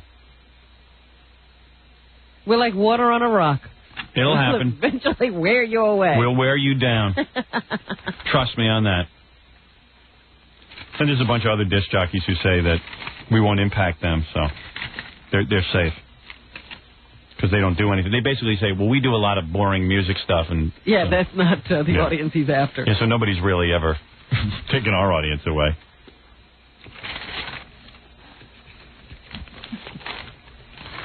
There's a bunch of lawyer articles. Everyone sends me lawyer articles because they know I hate lawyers. Oh, the wacky things that lawyers are doing and defending? And here's something cool. I got invited to a... This is like a weird thing. Entertainment Weekly invites you and a guest to the Help Celebrate Our 5th Anniversary with a annual Academy Awards viewing party. Listen to this. Monday, March 27th, you go to Elaine's. You know that stupid place Woody Allen goes to? Right, Woody's favorite restaurant. Yeah. I mean, I've been to Elaine's. I haven't actually. I had a party there. I had a party there, or a press conference, something. Yeah, it was real nice. I mean, Elaine was nice. Whoever Elaine is. I actually got there late because I went to a place called Eileen's. I didn't realize. So you go there and you eat dinner, and then they put the TV set on and you watch the Academy Awards with other dopes. Supposedly celebrities. Yeah. Isn't that weird? Like, why would you do that? It seems to be a big thing. You get coverage out of it. People go and cover these parties. Man, I don't get the whole celebrity thing, I guess. Is that fun? Is that supposed to be fun, to watch TV with a bunch of people? Well, if you can't be... See, the whole thing is that you're supposed to be pretending that you're so in that you would be at the Academy Awards if you could be in Los Angeles. Oh, I see. And since you can't, you're like doing the Los Angeles thing East Coast. Well, why go to Elaine's? Why don't I just invite a bunch of people over my house? And that can be done, too. Yeah, then I wouldn't have to leave. Because I know I got an invite to one where Georgette Mosbacher is the hostess. Oh, how'd you get friendly with her? Through Judith? I don't know the woman. I'm not friendly with her at all. Judith's friendly with her. Yeah. Judith Regan, now our book editor, right? Yeah. That she's friends with some woman named Georgette Mossberger. She's always... Mossberger's Mossberger. In Mossberger. And Georgette Mossberger's always on a boat with George Bush or up at George Bush's house in Maine. And I always hear that name, Georgette Mossberger. I don't know who she is. I'm supposed to know who she is, and I don't know who she is. Because Judith keeps mentioning Georgette Mossberger. And I'm like, I don't know who that is. I mean, I know you're trying to impress me, but I don't know who it is. She goes, well, you know, they're friendly with the Bushes and... They're in politics. And Judith went I can't remember which cabinet they're in. They could be in Clinton's cabinet. I don't know. And Judith went to Kennebunkport with Georgette Mossberger. Oh, she did? Yeah, and hung out with George Bush, I guess. Yeah, well, she gets off on that. Yeah, I don't. That's weird. Maybe I'll go up to Kennebunkport and watch the Oscars with Georgette Mossberger and George Bush. There's a burger that gathers no moss. Mossberger. Yeah, I always read her name in the paper, Georgette Mossberger. Somehow she became a celebrity. I don't know how. Because Judith keeps getting her name put in the paper. Question is, how did Judith become a celebrity? That's true, too. Yeah. Because she's one of the smartest women in New York.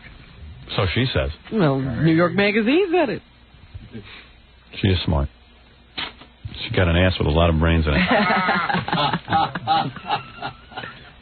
She's hot. For a 40-something-year-old broad, she's hot. I don't understand what you're talking about. She's attractive. When I worked on my book with her, I could barely work. Busy looking at her ass and her legs. I'm going to poke her with a stick. I need to poke her with a stick. Let's get her in here and poke her with a stick. I don't know, she was an editor when I met her at Simon & Schuster, and then all of a sudden, after my book came out, Fox had to have her. They were going to put her in a TV show. Listen to this. She was a book editor. She used to help write books and hire people to write books. Right, that was her job. Yeah. So my book came out, the Rush Limbaugh book came out, which she had, the Kathy Lee Richards, what's her name? Gifford. Kathy Lee Gifford book, Kathy Lee Epstein book came out. That was her book. So Fox had to hire her to not only publish books. For what purpose? They wanted to hire her to put her on TV, but she'd never been on TV before. To interview people. Yeah, but that's something she doesn't do. Yeah. So I don't know what happened. That kind of fell apart. I haven't heard anything about it. That's how this business works. You get famous for one thing, and they put you in something else. Right. And pay you a bunch of money to do I saw it. a thing in the paper the other day that said, look soon to see supermodels doing their own talk shows. Yeah. Just because they're famous. Yeah. Well, that I'd watch. Tell you the truth. You're not at home. You have to work. That's probably the next big thing. Like supermodels hosting like a Ricky Lake show, because you don't really need any brains to host that show, and it doesn't matter who the host is. You might as well why not get somebody beautiful? Put a girl in a thong. Yeah.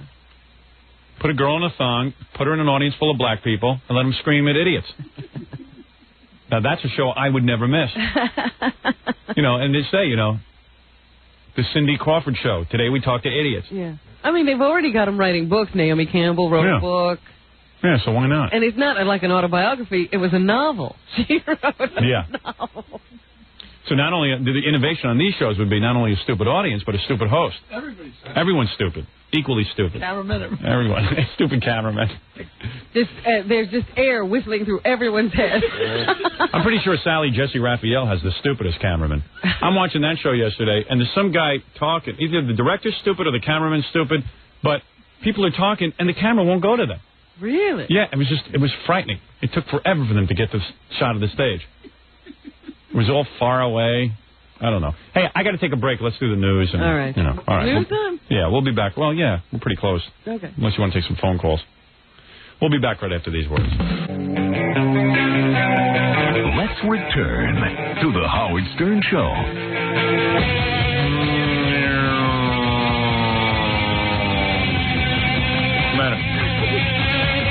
Where's the bagels? We're down to a banana and an orange.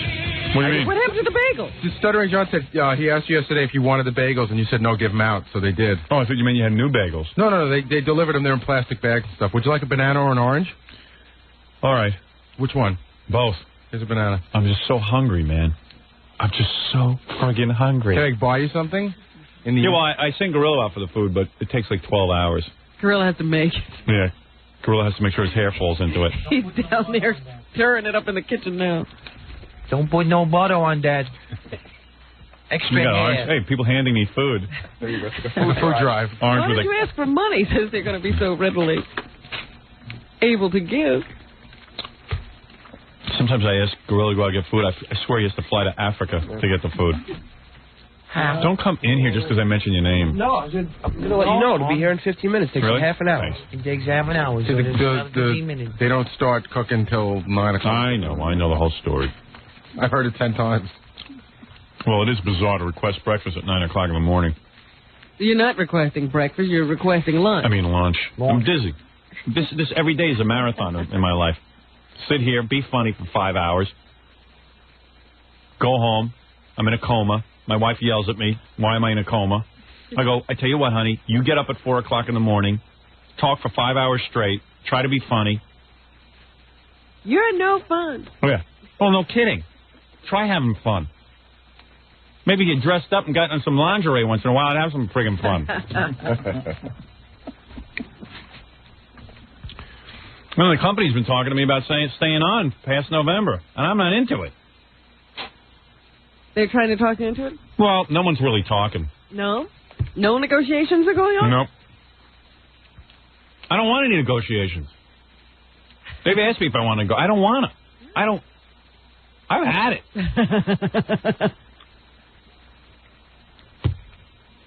I don't think anybody takes you seriously. I know. Can we do this another 5 years? Let me ask you something. Yesterday, Yeah. you said you were not going to be here today. Oh, yeah. Today, I have not gotten one fax or anything with people saying, why are you here today? I know. Because Well, they didn't believe you yesterday when you said it. Well, just to set the record straight so people know that I'm not full of it. Yeah. I was on the air yesterday and something really pissed me off so bad that I didn't want to talk about it on the air. Uh-huh. So I called our general manager in Hawaii. It was 3 o'clock in the morning there. What a bastard I am. And this was off the air. And I started yelling at him. And he was like, what? You know, he's in Hawaii while I'm having problems. So I started yelling at him.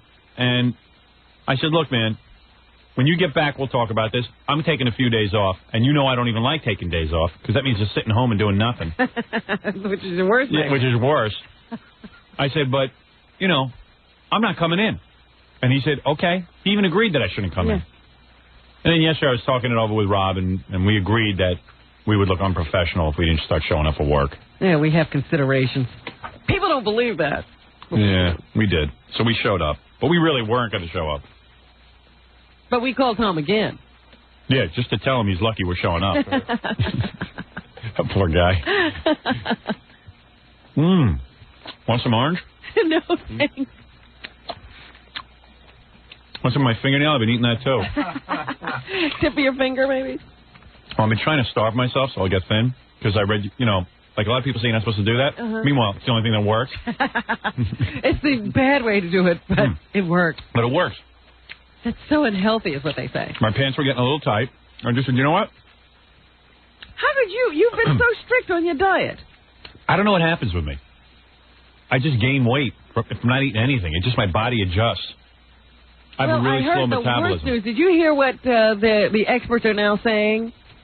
They're saying what we've all always known. Yeah, you're not supposed to eat. That whenever you go on a diet, your metabolism is lowered.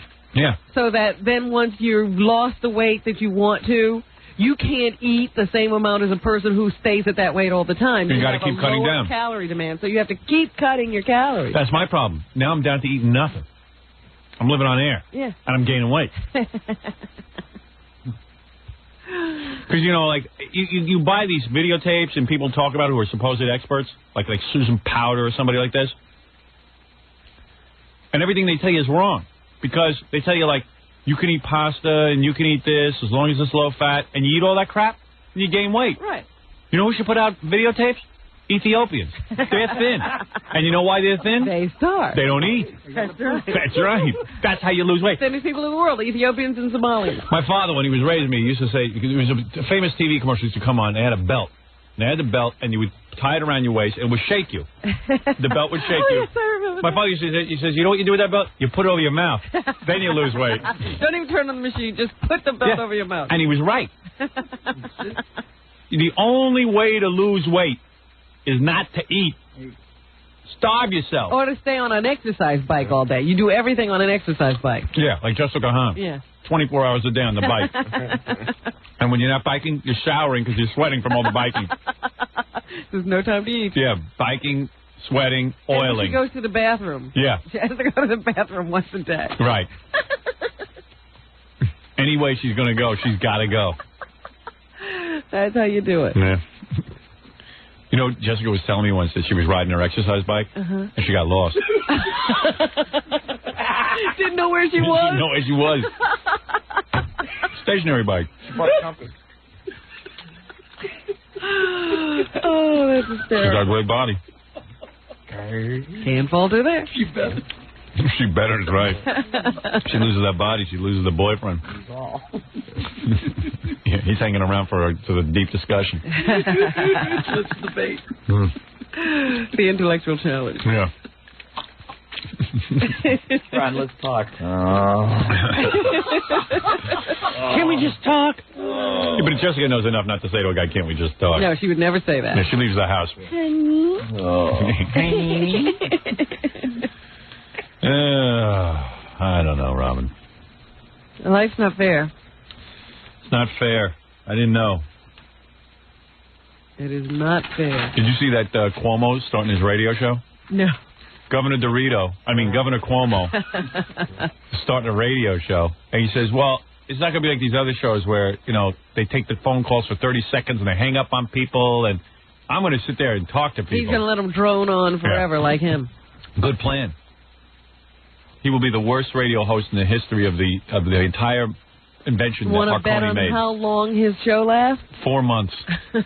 No vagina jokes. Believe me, he'll go to those 30-second phone calls in short order. You see who's suing Channel 9? Besides Sarah Lee Kessler? Yeah. Who? Jackie Mason wants to sue Channel 9 for anti-Semitism. Oh, gee. Remember that bad show he put on? Yeah. Jackie Mason's a real funny guy when he's doing his stand-up, but anything else he does is unfunny. He tried to do a talk show, right? Yeah, he did a talk show at Channel 9, and it was maybe the worst thing I'd ever seen, and it got no ratings. Yeah. In fact, it was the best thing because nobody knew he had done it. It didn't Right. it destroy his reputation.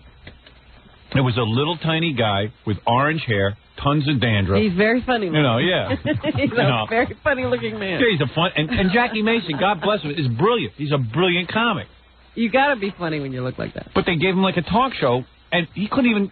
The audience would start yelling, and they would take the microphone from him, and then Jackie Mason was yelling, and you couldn't hear him. He was a member of the audience. He lost complete control of the show. He had no charisma whatsoever on this show.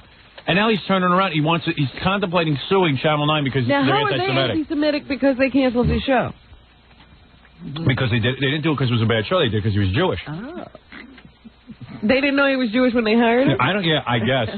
And he fooled them. You see, him and Sarah Lee Kessler is suing Channel 9. Now, she was one of their news anchors. They got rid of her. They fired her. Not because she was heavy and her looks were waning, but because she's Jewish. Yeah. Who even knew she was Jewish? Nobody. Sarah Lee is Jewish. I guess Sarah is Jewish, but Sarah Lee Kessler? I never thought. Yeah, I guess that is a Jewish name. Is it? I had never Kessler. thought about it. Vlad Kessler. Jew. Jewess or Jew. So, I mean, Channel 9 hired Jackie Mason. And, I mean, Jackie Mason's name might as well be Jewy Jew Man because he's the most Jewish. Jews are anti-Semitic toward Jackie Mason. I mean, he turns off Jews. Yeah. There isn't Helen Keller knows Jackie Mason is a Jew. There isn't a person on the planet doesn't know. Jackie Mason is such a Jew. When they put Jew in the dictionary, Jackie Mason's picture's next to it. There's a guy who's not trying to pass.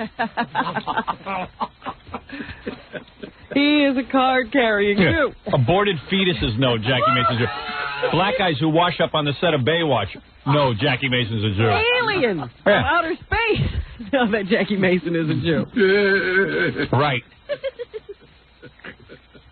Fred knows Jackie Mason's a Jew. Absolutely. All right. So, he's decided to sue Channel 9 in New York.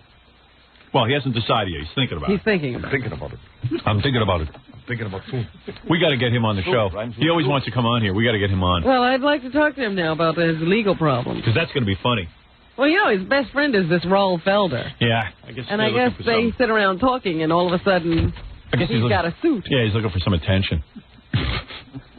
Jackie Mason. Well, you know, the two of them are doing an OJ column. Yeah, I saw that. That's amazing. And how unique, Jews suing. But now Jews love to sue. There's no question Jews love to sue. And anyone who wants Is to that genetic? If people want to call me an anti-Semite for saying it, then so be it. But I'm telling you, Jews love... Jews have not been physical fighters in this country traditionally. So usually you just get their ass kicked and stuff, and, there wasn't much I could do about it. Now with the advent of the lawsuit, and most lawyers are Jewish, they can... Did they invent the suit? Oh, please. It's perfect. So instead of a fight, every Jew is suing. Every Jew is suing. They sue on vacation. They go on vacation, they look for a lawsuit. The sun went in. I'm suing. I'm suing. They all want lawsuits. They promised son. But that's ridiculous now. He knows what show business is like. Is he going to sue, what was it, ABC, who gave him that stupid sitcom to stay on for I don't know. It sounds kind of ridiculous. I don't think even Raoul Felder is going to go for it. But Jews love to sue. That's their sport. You ever see a Jew in a locker room? He's refilling his pen. He's not getting ready. He's not getting changed into his athletic outfit. Jew even rhymes with Sue. And the Jews, God bless them, they love to sue. They love it, they love it, they love it. Now every other ethnic group's into it, too. They're all into it. They've all learned. They've all learned. With the Sue. If the Jews are doing it, it must be good. Says here, Jackie Mason may be readying a similar suit to Sarah Lee Kessler. That's so ridiculous. Mason was not available for comment, but his attorney, he has an attorney. He hasn't even decided to sue, and he has an attorney. His attorney, Raoul Felder, yesterday said he was investigating the possibility of anti-Semitism being a factor. Divorce attorney. Raoul Felder. He does every kind of case. You know, he used to be a guy specialized. Now everybody's in everything. Shapiro, I think, was covering divorces, and now he's a murder attorney. Well, yeah, I couldn't believe that Johnny Cochran, who, you know, winds up in all these criminal cases, used to handle divorces. So I guess everybody's a general practitioner. Yeah, and I see Raoul Felder on TV. He's suing everybody. He sues in his sleep. But he's always commenting on what should be in your prenuptial agreement. Right, yeah. That stuff. Yeah, I thought he was into that whole divorce thing. Yeah, I didn't know he... I guess this is a new field of practice. Suing over anti-Semitism. If Jews get a hold of this, that'll be the end. That's it. Because everyone's anti-Semitic. That's it then. It's a gold mine, this new field. The U.S. is I mean, this is going to be one class action suit like you never saw. They're going to sue the world. It's going to be outrageous. Mason was not available for comment, but his attorney, Raoul Felder, yesterday said he was investigating the possibility of anti-Semitism. The outspoken comic launched the Jackie Mason show, in which Mason played off a studio audience. Barely. He didn't play off them. They buried him. He was trying to avoid them. The show was not watched. The show launched in June of '92. The station wanted to syndicate it. That was when they were syndicating our show, and they decided, now we'll syndicate everything, even, you know, no matter what it is. When it perceived a lack of interest by other stations, it canned the program in December of '92. Now, how is that anti-Semitic? Now, listen to this. Quote, "We feel that these are not coincidental events. Anti-Semitism and the cancellation of his show," Felder told the News. Wait a minute. Read that again, because I missed something. "We feel that these are not coincidental events." That the ratings and his... Anti-Semitism. No, and his cancellation... No, not the ratings. The cancellation and anti-Semitism happened together. Oh, the audience were anti-Semites. I'll tell you, I'm becoming an anti-Semite. Join the club. Channel 9's attorney did not return the call to his office yesterday. He was busy laughing. But they will have to defend the case. Felder declined to give specifics. No, I guarantee you, none of these cases would be filed if the loser in the case had to actually pay the other team's legal bills. Absolutely never be filed. And I am the first one to step forward. Whenever talent could get some money out of a situation, I'm all for it, but not this way. Yeah, but for what they do, no. Oh, I see. Last week, in addition to her charge of anti-Semitism, Kessler also accused the station of sex and age discrimination. Oh, that's a little better. Yeah, maybe she's on to something. Wow.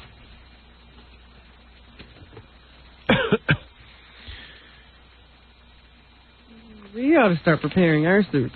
Yeah. I'm pretty sure this station's anti-Semitic. Yeah. Sarah Lee Kessler is also suing for breach of contract, defamation of character, and also sued the food commissary for small portions. She's got a lot of beef.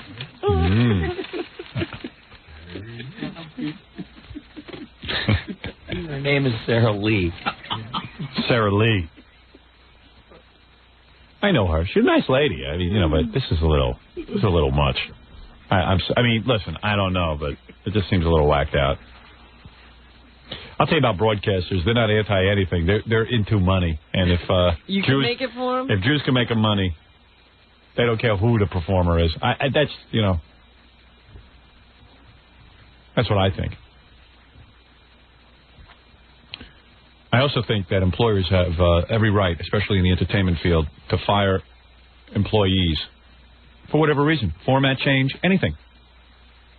If a guy has a rock station that's not making money, and he wants to fire all the disc jockeys and hire a whole black staff that can run disco music, for example, that's fine with me. But also, every talent should have the right to ask for as much money as they want. And there should be no caps or any kind of, freeze or any kind of, that kind of thing. Free marketplace, I believe it. Uh-huh. I think that the owners should always be able. I mean, you're going to tell a guy who's not making any money he can't change format? What is that? So a guy can't do business? Well, Jackie Mason is basically saying that. Yeah. I don't care that you couldn't make money with me. You shouldn't have canceled my show. No. You love Jews. You keep me on. Must be a Jewish thing. Yeah. Why would you fire Jackie Mason? You're not allowed to. Now, if the show was a hit show and they fired Jackie Mason, maybe I could go along with it. I don't know. I would sue the other stations in town. They didn't pick up the show. Only Channel 9 did. I think they hate the Jews. But don't the Jews run the media? How did you sue the media? Evidently, a lot of the Jews, evidently, there's different level of Jew. We hate ourselves. A lot of Jews hate. A lot of self-hating Jews, right? I see. Right. That's a wacky case. I know lawyers are desperately trying to come up with every kind of case possible, but this one might have gone too far. But although with juries today, I got to tell you something, maybe not. You never know. People can spill coffee on their laps, all kind of things, kind of stuff. So I say go for it. Why not? First, I don't even know that Sarah Lee Kessler's Jewish. That would be the funniest part. What if they find out she's not Jewish and she's suing for anti-Semitism? That could open up a whole new field. Hey. Christians suing for anti-Semitism. That's right. That's I right. like it. Hey. Now I can get in on it. Yep. Loophole. Also, loophole. I have to... Lawyers always breaking new ground. Can we start the news, or do we have to take a break? This is kind of news, isn't it? We've been doing Sure, news. this is news. I would classify that as news. Do I have to take a break here? You do. I do. Okay. We'll take a break and we'll continue. All right. It's the Howard Stern Show. Here's Howard. Exciting.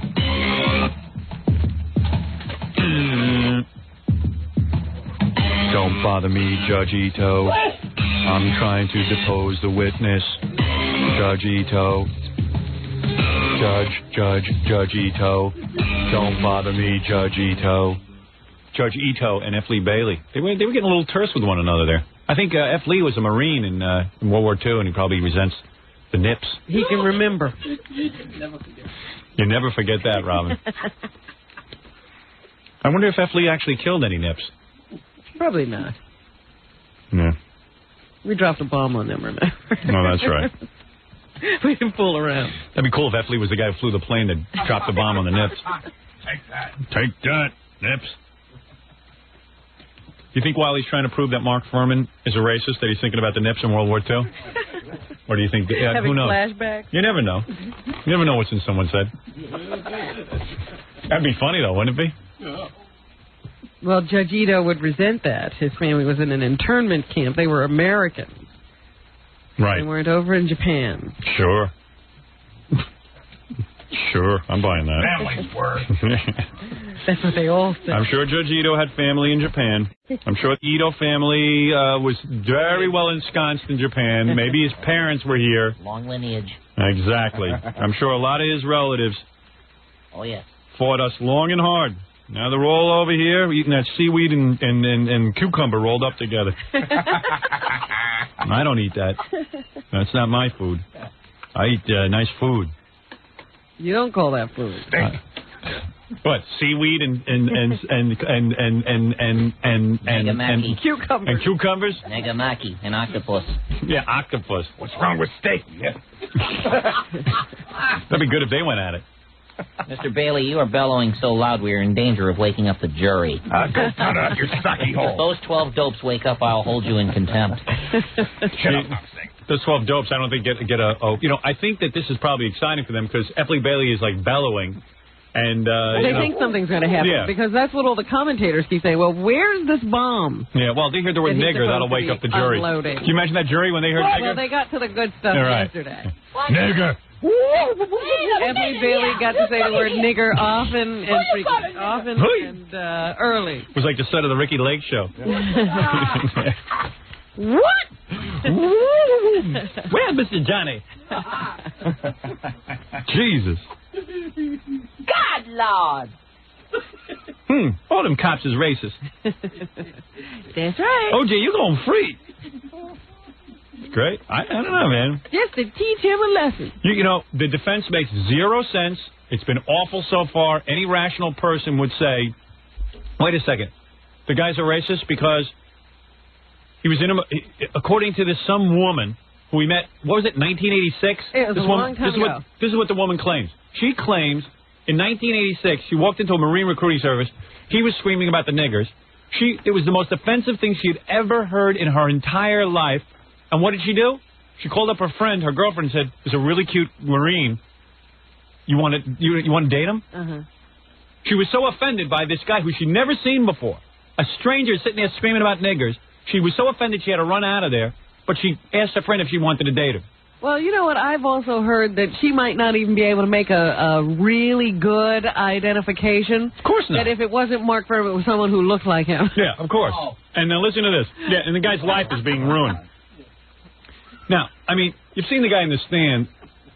Oh, well, forget the guy in the stand. Forget him. Let's just buy the story. Let's accept this woman's story. So she goes to a bar with her friend now to meet Mark Fuhrman. Don't you love it how F. Lee Bailey can't believe that Mark Fuhrman can't remember a woman who was 6 feet tall? Yeah. Because the girlfriend was 6 feet tall. Yes, you don't remember a woman 6 feet tall? I got a 6-foot rabbit in my car. Oh, yo. So wait a second. Now, 6 feet tall, yeah. damn it. And he goes, I don't remember. But she was 6 feet tall. Well, why didn't you badger the guy 900 times? He said no. So Fuhrman is sitting in the bar. The girls come in. And what does Fuhrman do the first 30 seconds that he meets these two girls? Now, he doesn't know them. He's meeting them. He's on a date. And he says, hey, I hate niggers. Way to impress. I mean, even on a date. They're meeting him for the first time. Yeah. He goes, oh, you girls want a drink? Excuse me. I hate the niggers. And give me a scotch. Yeah, this is... Come on. Now, she's saying within the first 30 seconds of the meeting, the date... Well, she's trying to introduce her girlfriend to a nice guy. I know guys who are in the Ku Klux Klan. Because of this show, we have met guys who actually are in the Ku Klux Klan, who literally, you meet them off the air. Now, these are guys who they don't mind telling you they hate every ethnic group. Before they start screaming about niggers, it usually takes about 20 minutes. Yeah. At least. They do a few cursory hellos, how are you? Yeah. Just like everybody else. I mean, according to this guy Fuhrman, on a date, I mean, no rational the guy sitting there who's answering these questions could not be this irrational. The worst racist in the world. Excuse me, Mr. Fuhrman, can I take your coat? Yes, nigger. Thank you. I mean, no one does that. It just doesn't work that way. Thank you. Yeah, you're a nigger. I hope you don't take my coat. All right, thank you. All right, girls, drinks? What? Rob Roy? Okay. So, there's no sense to any of this, but they're going with it anyway. They're going to go with it anyway. Here's F. Lee Bailey and Fuhrman doing a little bit of that discussion today on this thing. Anything about the nips in there? Here we go. I have spoken with him on the phone personally, Marine to Marine. I haven't the slightest doubt that he'll march up to that witness stand and tell the world what Fuhrman called him on no provocation whatsoever. That's F. Lee Bailey arguing before Judge Ito that he should be able to examine and explore more of Mark Fuhrman's history as a racist. And he says there was a black Marine in the office at the time Fuhrman was making these statements. And that he's talked to him Marine to Marine. Well, you want to know something? What? The Marine now says, do you know about this? Oh, yeah. The Marine now says he's never had a conversation with F. Lee Bailey. Well, listen to Marsha Clark. And let me tell you something. I think this guy Fuhrman's got a great lawsuit going against this F. Lee Bailey. Sure. He lied in court saying Why would they continue to pursue this? And the black guy said he never was called a nigger by Mark Fuhrman. Right. I don't know what they're doing. I think they're hoping that enough kooks will come out of the woodwork who want to be a part of this case who will go and accuse Fuhrman of saying nigger. To me, you remember when they started that 800 number? Right. For people, this is where all these wackos come from. This Marianne Gerges and all these other people call this 800 number. Yeah. And now that they're looking for people who have been called a nigger by Mark Fuhrman. Yeah, they're all coming out of the woodwork. Yeah, they're trying. Listen, they're trying anything. These allegations get more outrageous by the minute. And I'm stricken again by the preposterousness of the claims of the defense. Not only did these alleged incidents never occur, but the purpose for which they're being admitted could never have occurred. And Max Cordova gave us a statement that says none of that. We've interviewed Max Cordova a long time ago. He never made such a statement. And he never alleged that Mark Fuhrman ever made such a statement. See, she's talking about the guy. His name is Max Cordova. Yeah. He's this black guy who works he's a Marine. And if Lee Bailey says, I've spoken to the guy Marine to Marine. Oh, so if you don't talk to a Marine to Marine, he won't tell you this stuff. Is that what he's saying? I don't know what he's saying, but this guy's saying, I haven't spoken to a Marine or person to person or anything else. But Marsha Clark's absolutely right. They haven't proven so far that Mark Fuhrman put the bloody glove on O.J.'s property. Yeah. And that's the only reason they're getting to introduce this line of racism. And this is some line of reasoning, too. Like, or if you're going to call someone a racist, imagine you got to go back to 1986 in a why bar not yesterday? with two women that barely know him. I mean, if this guy was a racist, you'd have, look, if Jackie was up there, we'd have hands across America with witnesses lined up. If you examine the woman, this Kathleen Bell, I think her name is. Yeah. I've heard a few of the stories about her. She was some kind of a, person who didn't mix in well with her crowd when she was growing up, and she was a little bit overweight and not very popular. So what she had to start doing, even to get dates, I guess, was start to hang around the Marine office. Who said that? This was on one of the tabloid shows. Oh, it's a tabloid show. Yeah, but this is what she did. How do you think she was standing in a Marine office? She wasn't a Marine. I'm thinking of going to Marine thing. The defense may call Bozo the Clown to the stand now. But listen to this. This woman used to just go hang out at the office where Marines would be. And this is how she supposedly heard this statement. So I certainly would take her word about everything. Now, she's going to remember Mark Fuhrman from all those years ago. He came in a couple of times while she was there, and he's left an indelible impression in this woman to the point that she sees him on TV, and she immediately has to call Robert Shapiro's office to say she has this information. It just sounds very, very whacked out. But this is the kind of case the defense has built. They've all along built their case on these very flimsy witnesses. I know. Because even if you were like on a date with some girls and stuff, like if you were a guy who uses the word nigger, you sort of, you would talk to somebody for 10 to 15 minutes to feel out the situation to see if there was similar feeling. Something about black people come up all the time with you? I don't know. It just sounds very far-fetched. Well, I understand that Marianne Gertjes, they're probably not going to use her as a witness now. She was the woman who claimed to see 4 people in the neighborhood at about 10:45 on the night that Nicole and Ron Goldman were killed. Yeah. They're probably not going to use her testimony now, even though Johnny Cochran thought so much of her information that he used her in his opening arguments. Yeah. They're probably not going to use her now because she has refused to take a lie detector test. Yeah, well, I don't blame her. So she doesn't trust herself enough to do that. So they're probably going to stay away from her as a witness. And now they've got this Kathleen Bell they're going to bring forward, who supposedly saw Mark Fuhrman in 1986 and heard these statements made by him. And she's got a friend who's supposed to corroborate her testimony, but she really doesn't want to testify. So it's a good case so far. But now they keep saying every day they've got another person who's willing now to come up and say that Mark Fuhrman is a racist. These people keep growing in number. Yeah. As we go along. So anyway, do you have some of the testimony? Yeah. I got Bailey and Fuhrman. Yes.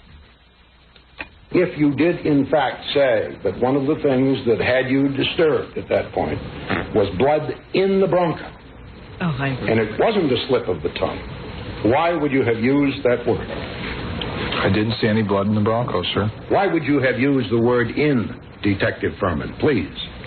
I told you I'm not sure I did. Well, there's a videotape of your testimony. Have you reviewed that recently? No, never have. But didn't he, you see, Fuhrman just said, I didn't see any blood in the Bronco. He says, but that's what I said, he wasn't sure if he said, I didn't see any blood in the Bronco. He doesn't remember every word he said. This is not about actual evidence. This is about what he said at one point in grand jury testimony or preliminary hearing testimony. And he just answered the guy's question, but he keeps barreling on. He goes, I didn't, because I said it because I didn't see any blood in the Bronco. So he says, you admit to saying it? He goes, I don't know if I said it. I'm just telling you, I didn't see any blood in the Bronco. Well, that's my whole point. They spent a long time, and he finally played the videotape, and the guy said blood in the Bronco. But this wasn't what he was talking about. He was talking about something else. I know. That led him to do something, and blood in the Bronco, and he meant blood on the Bronco. Right. But this is what they spend time on, and he's been on the stand now in cross-examination. This will be his 3rd day. How come Ito doesn't move it? Seriously, are you allowed to cross-examine? Can you filibuster? Why don't they just keep filibustering for the next 12 years? Well, they kept Detective Lang on the stand for 8 days, and I heard experts saying that Judge Ito could cut this off at any time. Right. It's up to him. Usually you have direct examination, then cross-examination, then redirect, and one recross, and that's it. Right. But Judge Ito lets it go on and on and on and on. So here's when they finally get to the good stuff. Okay. Did you say, while in the recruiting station, at any time during those years, that when you see a nigger driving with a white woman, you pull them over? No. Do you recall anyone asking you, if you didn't have a reason to pull them over, what would you do? I don't recall anybody ever asked me that question, sir. Did you ever make a statement that if you needed a reason, you would find one? No. I mean, I pull over black people when they're with white women, but I just never said I do. But my question is, if he asks all these questions and the answer is always no, what have we gotten to? I mean, do you does the jury now think, well, he would never have asked that question if it weren't true? So either the detective is lying? My guess, that jury will think that. Oh, boy. Yeah. I don't think that jury has the ability to get beyond the words that were just used. It's a much too sensitive issue with white cops and black jurors and hearing nigger. Well, because I just said, what? This is an exercise in futility. If you keep saying these things and his answer is always no. No. The only way that this black jury would even convict O.J. if it was like the Colin Ferguson case. Like, where everyone saw him shoot on the train. It's just not going to happen. Well, it was funny that you should mention Colin Ferguson. I was thinking about this a little while ago because all these commentators are saying, it really doesn't look good for F. Lee Bailey because here's a man with a reputation as one of the best cross-examiners in the country, and he has not been able to rattle this police officer. How are they going to rattle a police officer? He's telling the truth. But in F. Lee Bailey's defense. A few weeks ago, they were saying that Colin Ferguson was a good cross-examiner. Yeah, right. So how hard could cross-examination be? Yeah, and in F. Lee Bailey's defense, this is a no-win situation. You can't come off good when you got a cop telling the truth. In his defense, he took this case. He doesn't have to be here. Yeah, but hey, he wants to be. It's a big deal for him. Well, then he's supposed to be able to do something. What, rattle the cop? A cop who's telling the truth? You can't rattle him. Sit in my chair and let Johnny Cochran do it. No, Johnny Cochran couldn't do it either. There's just nothing to rattle there. But the point is, if there's nothing to rattle, why would you put yourself in that position? He's in every headline list. And not only that, he's doing a terrific job. He's going to get O.J. Simpson off. When the jury hears nigger enough, they're going to release him. He's going to be one of the greatest attorneys of all time. He'll go down in history. Well, of course he'd do it. You're wrong. I know I'm right. I'll put money on it. You want to bet? I'll bet that's a hung jury. We'll take a break, and we'll be back right after these words. You're listening to The Howard Stern Show. 97.1 The Eagle. Hey, Dallas, it's Baba Booey. Boy, did I have a great time at the parade. I'm here to talk to you about the Baba Booey T-shirt. Be the first one on your block to own a beautiful design with the big words Baba Booey on it. Now, you can order it. It's real easy. All you have to do is call 212-415 New York, New York. That's 212-415-6969 for those of you who are dyslexic. It's a great T-shirt. It's $14.95. It's $5 shipping and handling. And I think if you own one, you'll be very cool. That's the Baba Booey T-shirt, 212-415 New York, New York. 97.1 The Eagle. Howard, Harley's, and Pure Rock. 97.1 The Eagle. You're listening to The Howard Stern Show. Once again, Howard Stern. I've changed into my pajamas for the remainder of the program. Just trying to get ready for bed. Me too. By the way, O.J. just went free. Statute of limitations is up on the murders. Trial went so long. What? There is never a statute of limitations on murder. Is that right? We have. Thank you, Ron. We can let this trial drag on forever. Excellent. Comedy is not pure.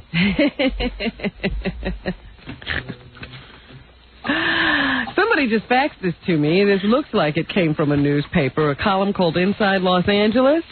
Yeah? O.J. Simpson's lawyers claim Detective Mark Fuhrman is an evidence-planting racist. Look out. Who claims that? I'm reading to you. Just calm down. No, start again. I passed out. O.J. Simpson's lawyers claim Detective Mark Fuhrman is an evidence-planting racist. Okay, go ahead. But this isn't the first time Fuhrman has handled a high-profile case involving black football players. Really? Danette Myers is the DA who prosecuted a 1991 case involving players from USC, Simpson's alma mater, who were accused of a string of robberies. There were robberies, beatings, and even a kidnapping. Myers told Time she was set to ask for life sentences when Fuhrman intervened, arguing that the players' youth and lack of criminal records called for leniency. Myers herself, an African-American, agreed to let them plea bargain for 15-year sentences. Without Mark, she says, they would have gone away for life. He's not a guy out to get people because of their color. So Fuhrman actually helped keep black people out of jail? Right. Must be a racist. But it doesn't say these guys were married to white women. See, it might be the interracial thing. You see, this is the problem with this whole trial. We're so busy putting Mark Fuhrman on trial, not O.J. That's right. That now we have to go find 20 million witnesses that say that Mark Fuhrman isn't a racist. Yeah. And you know what? None of it matters anyway. Who cares if he's a racist? Whether O.J. killed this woman. Prove the guy planted the glove. Did you hear F. Lee Bailey screaming at Mark Fuhrman about blood drops? Yeah, the whole thing was just totally sickening. Ridiculous. Yeah. Well, let's go on. I'll tell you, they're so busy with this racism. I hope they remember to bury Nicole. I hope that someone didn't overlook it. They ought to just hang big pictures of Nicole and Ron, all bludgeoned and cut, and just so people don't forget. This isn't the Mark Fuhrman show. A new storm is moving into the Northern California area, causing fears of more flooding. California's under They've siege. already got a bunch of swollen lakes and rivers that are at dangerously high levels in some areas. There is a move on now to declare 48 counties in California disaster areas, and the federal government is saying that they will provide aid. Do you realize that you'll be affected by this, you know? By what? A lot of broccoli crops. Uh-oh, I eat a lot of broccoli. What's wrong with the broccoli crop? Have been flooded. Oh, no, I have to switch to string beans. Really? By all this rain. Right. And do you know that something like 80% of our broccoli comes from California? I didn't know that, Ron. Yeah. I didn't even know it grew on trees. It doesn't grow on trees. It doesn't? grows out of the ground. Oh, I see. Oh, like a carrot. Cool. But I found that out today, that, you know, the broccoli crops and the cauliflower crops are in danger. Where do the grapefruit come from? So it is going to affect us, all man. this rain in California. Broccoli news. I'm giving the farm report. Right. Some other wacky things happening. A Long Island man apparently was crushed by his own car inside his garage. So see, like, that's an embarrassing way to die. I don't want to die like that. I don't want you, like, coming in and announcing that I got crushed by my own car. Because everybody would expect this of you. Yeah, I know. I just want to go natural causes. Suffolk County Police say a 52-year-old man was discovered by his wife when she came home yesterday. Police say his body was pinned under his 1967 Chevy in his Patchogue garage. He was working on the transmission. I would never work on my own car. When the car apparently slipped off its ramp. Not even a nice car. And ran him over. Too bad. Yeah, I would never get under, and, like, I wouldn't even know where the transmission was. I'm not even sure I need one. Yes, the transmission is how you put the car in gear. The tranny. You do need that. I hear guys say tranny all the time. Tranny. Hey, yeah, the tranny. The tranny's leaking fluid. I go, yeah, well, what good does that do me? No. So, sounds bad. What does that mean? What, I can't shift into drive? Who cares? How much is it? All right. Sounds expensive. I guess when you're retired, you just kind of sit and deal with your car. What is wrong with the people in the Clinton administration? They're almost all of them now under investigation. Yeah, Yesterday, the Attorney General, Janet Reno, announced that they will have a more formal investigation of HUD Secretary Cisneros. What did he do? He had an affair with a woman, and he paid her off somehow. So she wouldn't tell his wife? I don't know exactly what the payoff was for, but he was under investigation about this before, and they are now saying that he might have lied to the FBI about how much and how long he paid her. Now you know why Now you know why they can't find anyone to go into government. So let's say a guy has an affair with a woman, doesn't want his wife to know. I'm just guessing now. I don't know if this is the case, but sounds like, blackmail. I don't remember the exact details of what or why he was paying her. Yeah, so it sounds to me he would only pay her if, she was going to tell your wife. So you give her a couple of bucks, and then you get tapped by Clinton, and you think, oh, boy. I don't know, man. It's impossible because, everybody's got these little things going on, and has nothing to do with whether they'd be any good in government jobs. Well, President Clinton is standing behind him.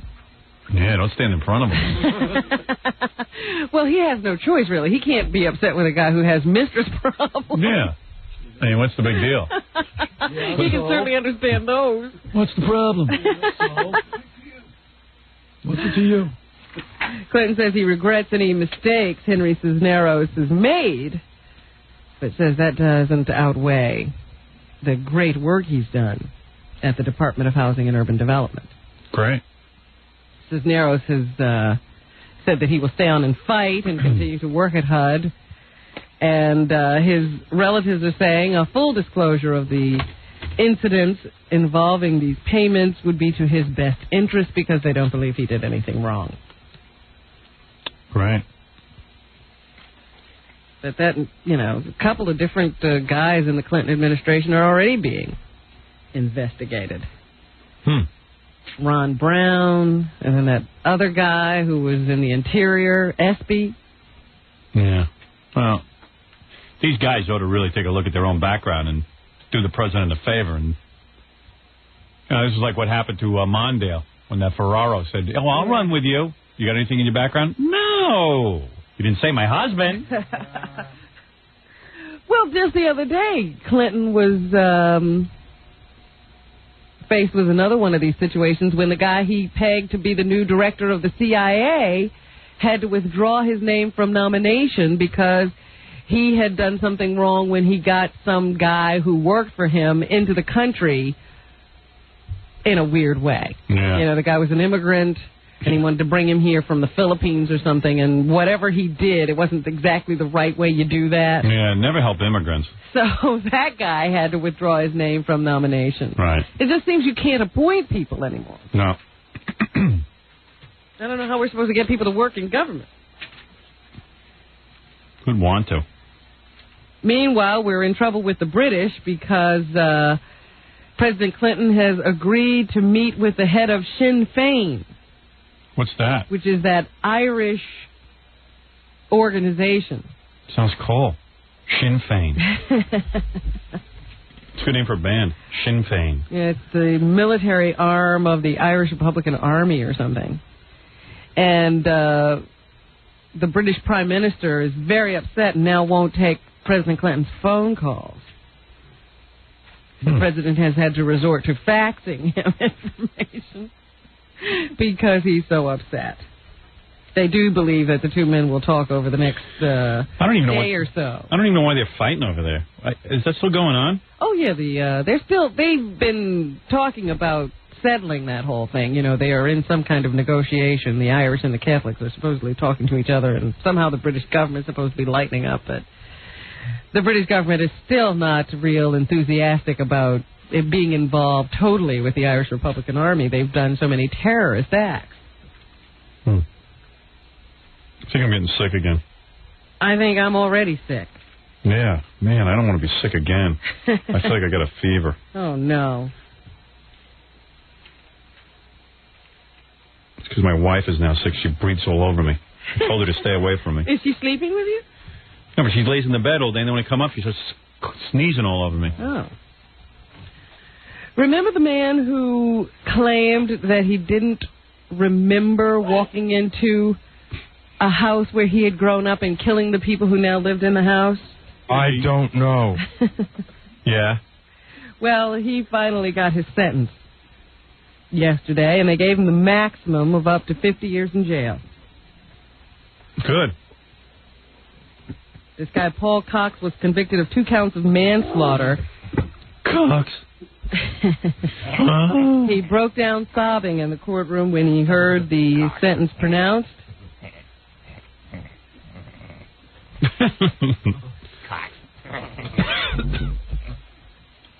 Walked into the house of this Indian couple, a doctor and his wife, and stabbed them to death as they slept on New Year's Eve in 1988. He claims he was in an alcoholic stupor and didn't know that he was doing it at the time it occurred. Well, that's what alcohol's for. So you can do stuff like that and not know what you're doing. Can't blame him. Well, he's going to have 50 years to think about it. Alcohol's strong stuff. How else do you think ugly girls get pregnant?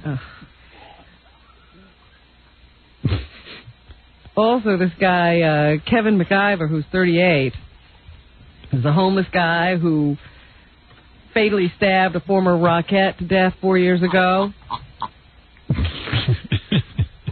Jackie, he's a strange guy, man. Yeah. He was sentenced yesterday. I don't know why it takes so long. This happened 4 years ago, and he was just sentenced yesterday? Yeah, and the guy says he killed her because she was out of step with the rest of the Rockettes. She ruined the perfect straight line. He did offer an eerie monologue prior to his sentencing. You guys walking too far. He says that the Rockette may have been a witch. Oh, yeah. And had been making noises at him that disrupted his life. Yeah, I heard about that. And that's why he had to do what he did. Great guy. It's good that he's walking around to be able to do that kind of thing. Chop off his testicles. Make him eat them. So anyway, he's going up the river now. Good. What river so I know not to go that river? He asked the judge to send him to prison rather than a mental hospital. He thinks he's okay. And the judge agreed. Oh. Good man. Sentenced him to 25 years to life with the recommendation that he never be paroled. And the Reverend Al Sharpton, I told you he's on some kind of a march up to Albany because he's upset with the governor's plan to cut social programs. Well, in Hot Copy today, they say he's eating his way to Albany. Yeah, he couldn't possibly. You know what? Because he stays just as fat after a 150-mile walk. Yeah.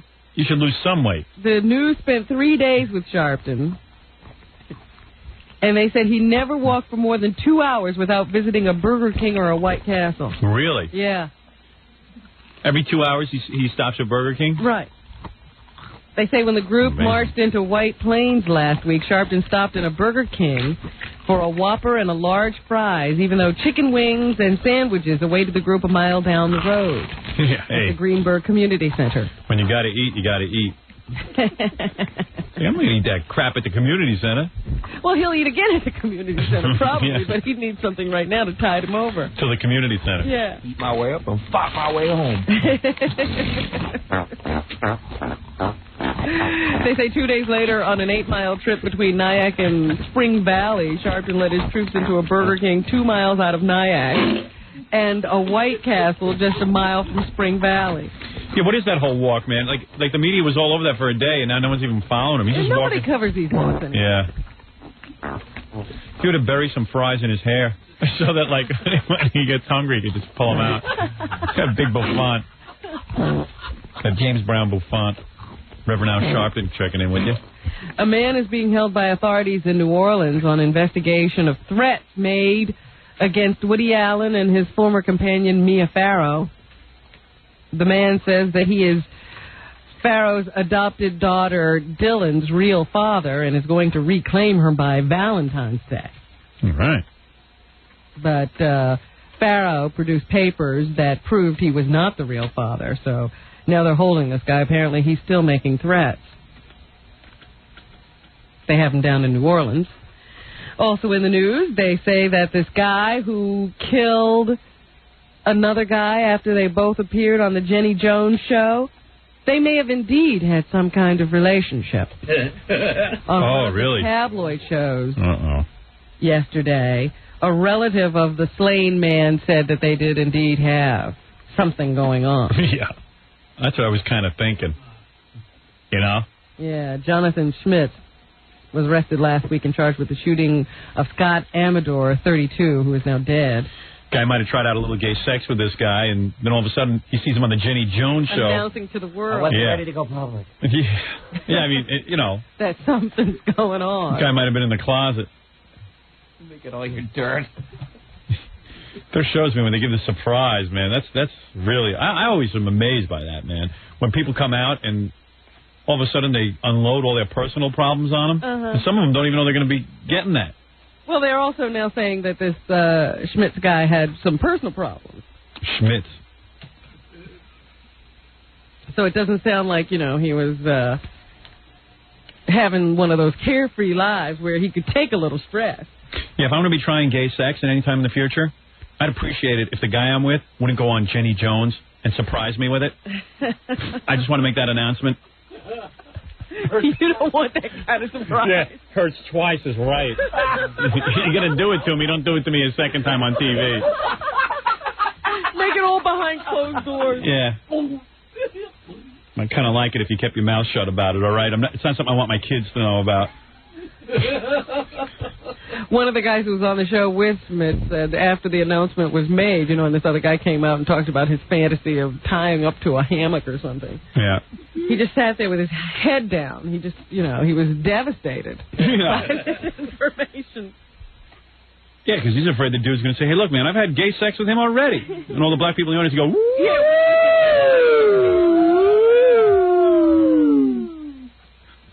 And you're like, your life is over. When you hear, woo, you know your life's over. Woo! You a faggot. Yeah. You ain't nothing but a dead faggot. You. I didn't know, Jenny, we'd be coming on today discussing the fact that I'm a faggot. I got a wife, I got kids, I got a family. I tried it once, I swear. It was an experiment. Yeah, I mean, come on. I think you people are driving me over the edge. So anyway, that's the latest update on that situation. And yesterday, Newt Gingrich got a little visit from some artists who are opposed to cutting the National Endowment for the Arts. Among those who visited... Let me guess. The Speaker of the House? Alec Baldwin. No. The artist formerly known as Prince. It was a different group than you normally hear from. Here is Garth Brooks. Oh, country stars. Yeehaw! Big giant hat. We're dividing ourselves up into Democrats and to Republicans and to people that are liberals and conservatives. When it comes to the arts, you cannot divide people up. We're all going to be on one side. So I'll tell you right now, and my words are true, if the arts get cut... I'll kill all the Jews. I don't stand on that side. I say cut the arts. Cut anything that you want us to lose, then. Yeah, I want to lose. I don't mind losing. I don't mind losing the arts. I'll pay for my art, okay? I don't need the government paying for my art. Well, Kenny G says you're wrong, Howard. Kenny G's a friggin' a-hole. Oh! Kenny G ought to blow into that thing, that whatever that is. That, saxophone. That's some saxophone. Looks like a clarinet to me. Let's see what Kenny G says. I think that a lot of Americans are under the perception that the NEA money goes to an elite group of artistic snobs. I don't care who it goes to. And that their tax money shouldn't really support that. Right. But I can tell you from firsthand experience that is not the case. Okay, so... Kenny G says he actually got some money from the NEA to finance his education. I have the right to make sucky music. Yeah, and there's a real good reason to be against the NEA. Kenny G was encouraged. Happy clarinet songs. We might not have Kenny G if it wasn't for the NEA. We got a Pied Piper running around.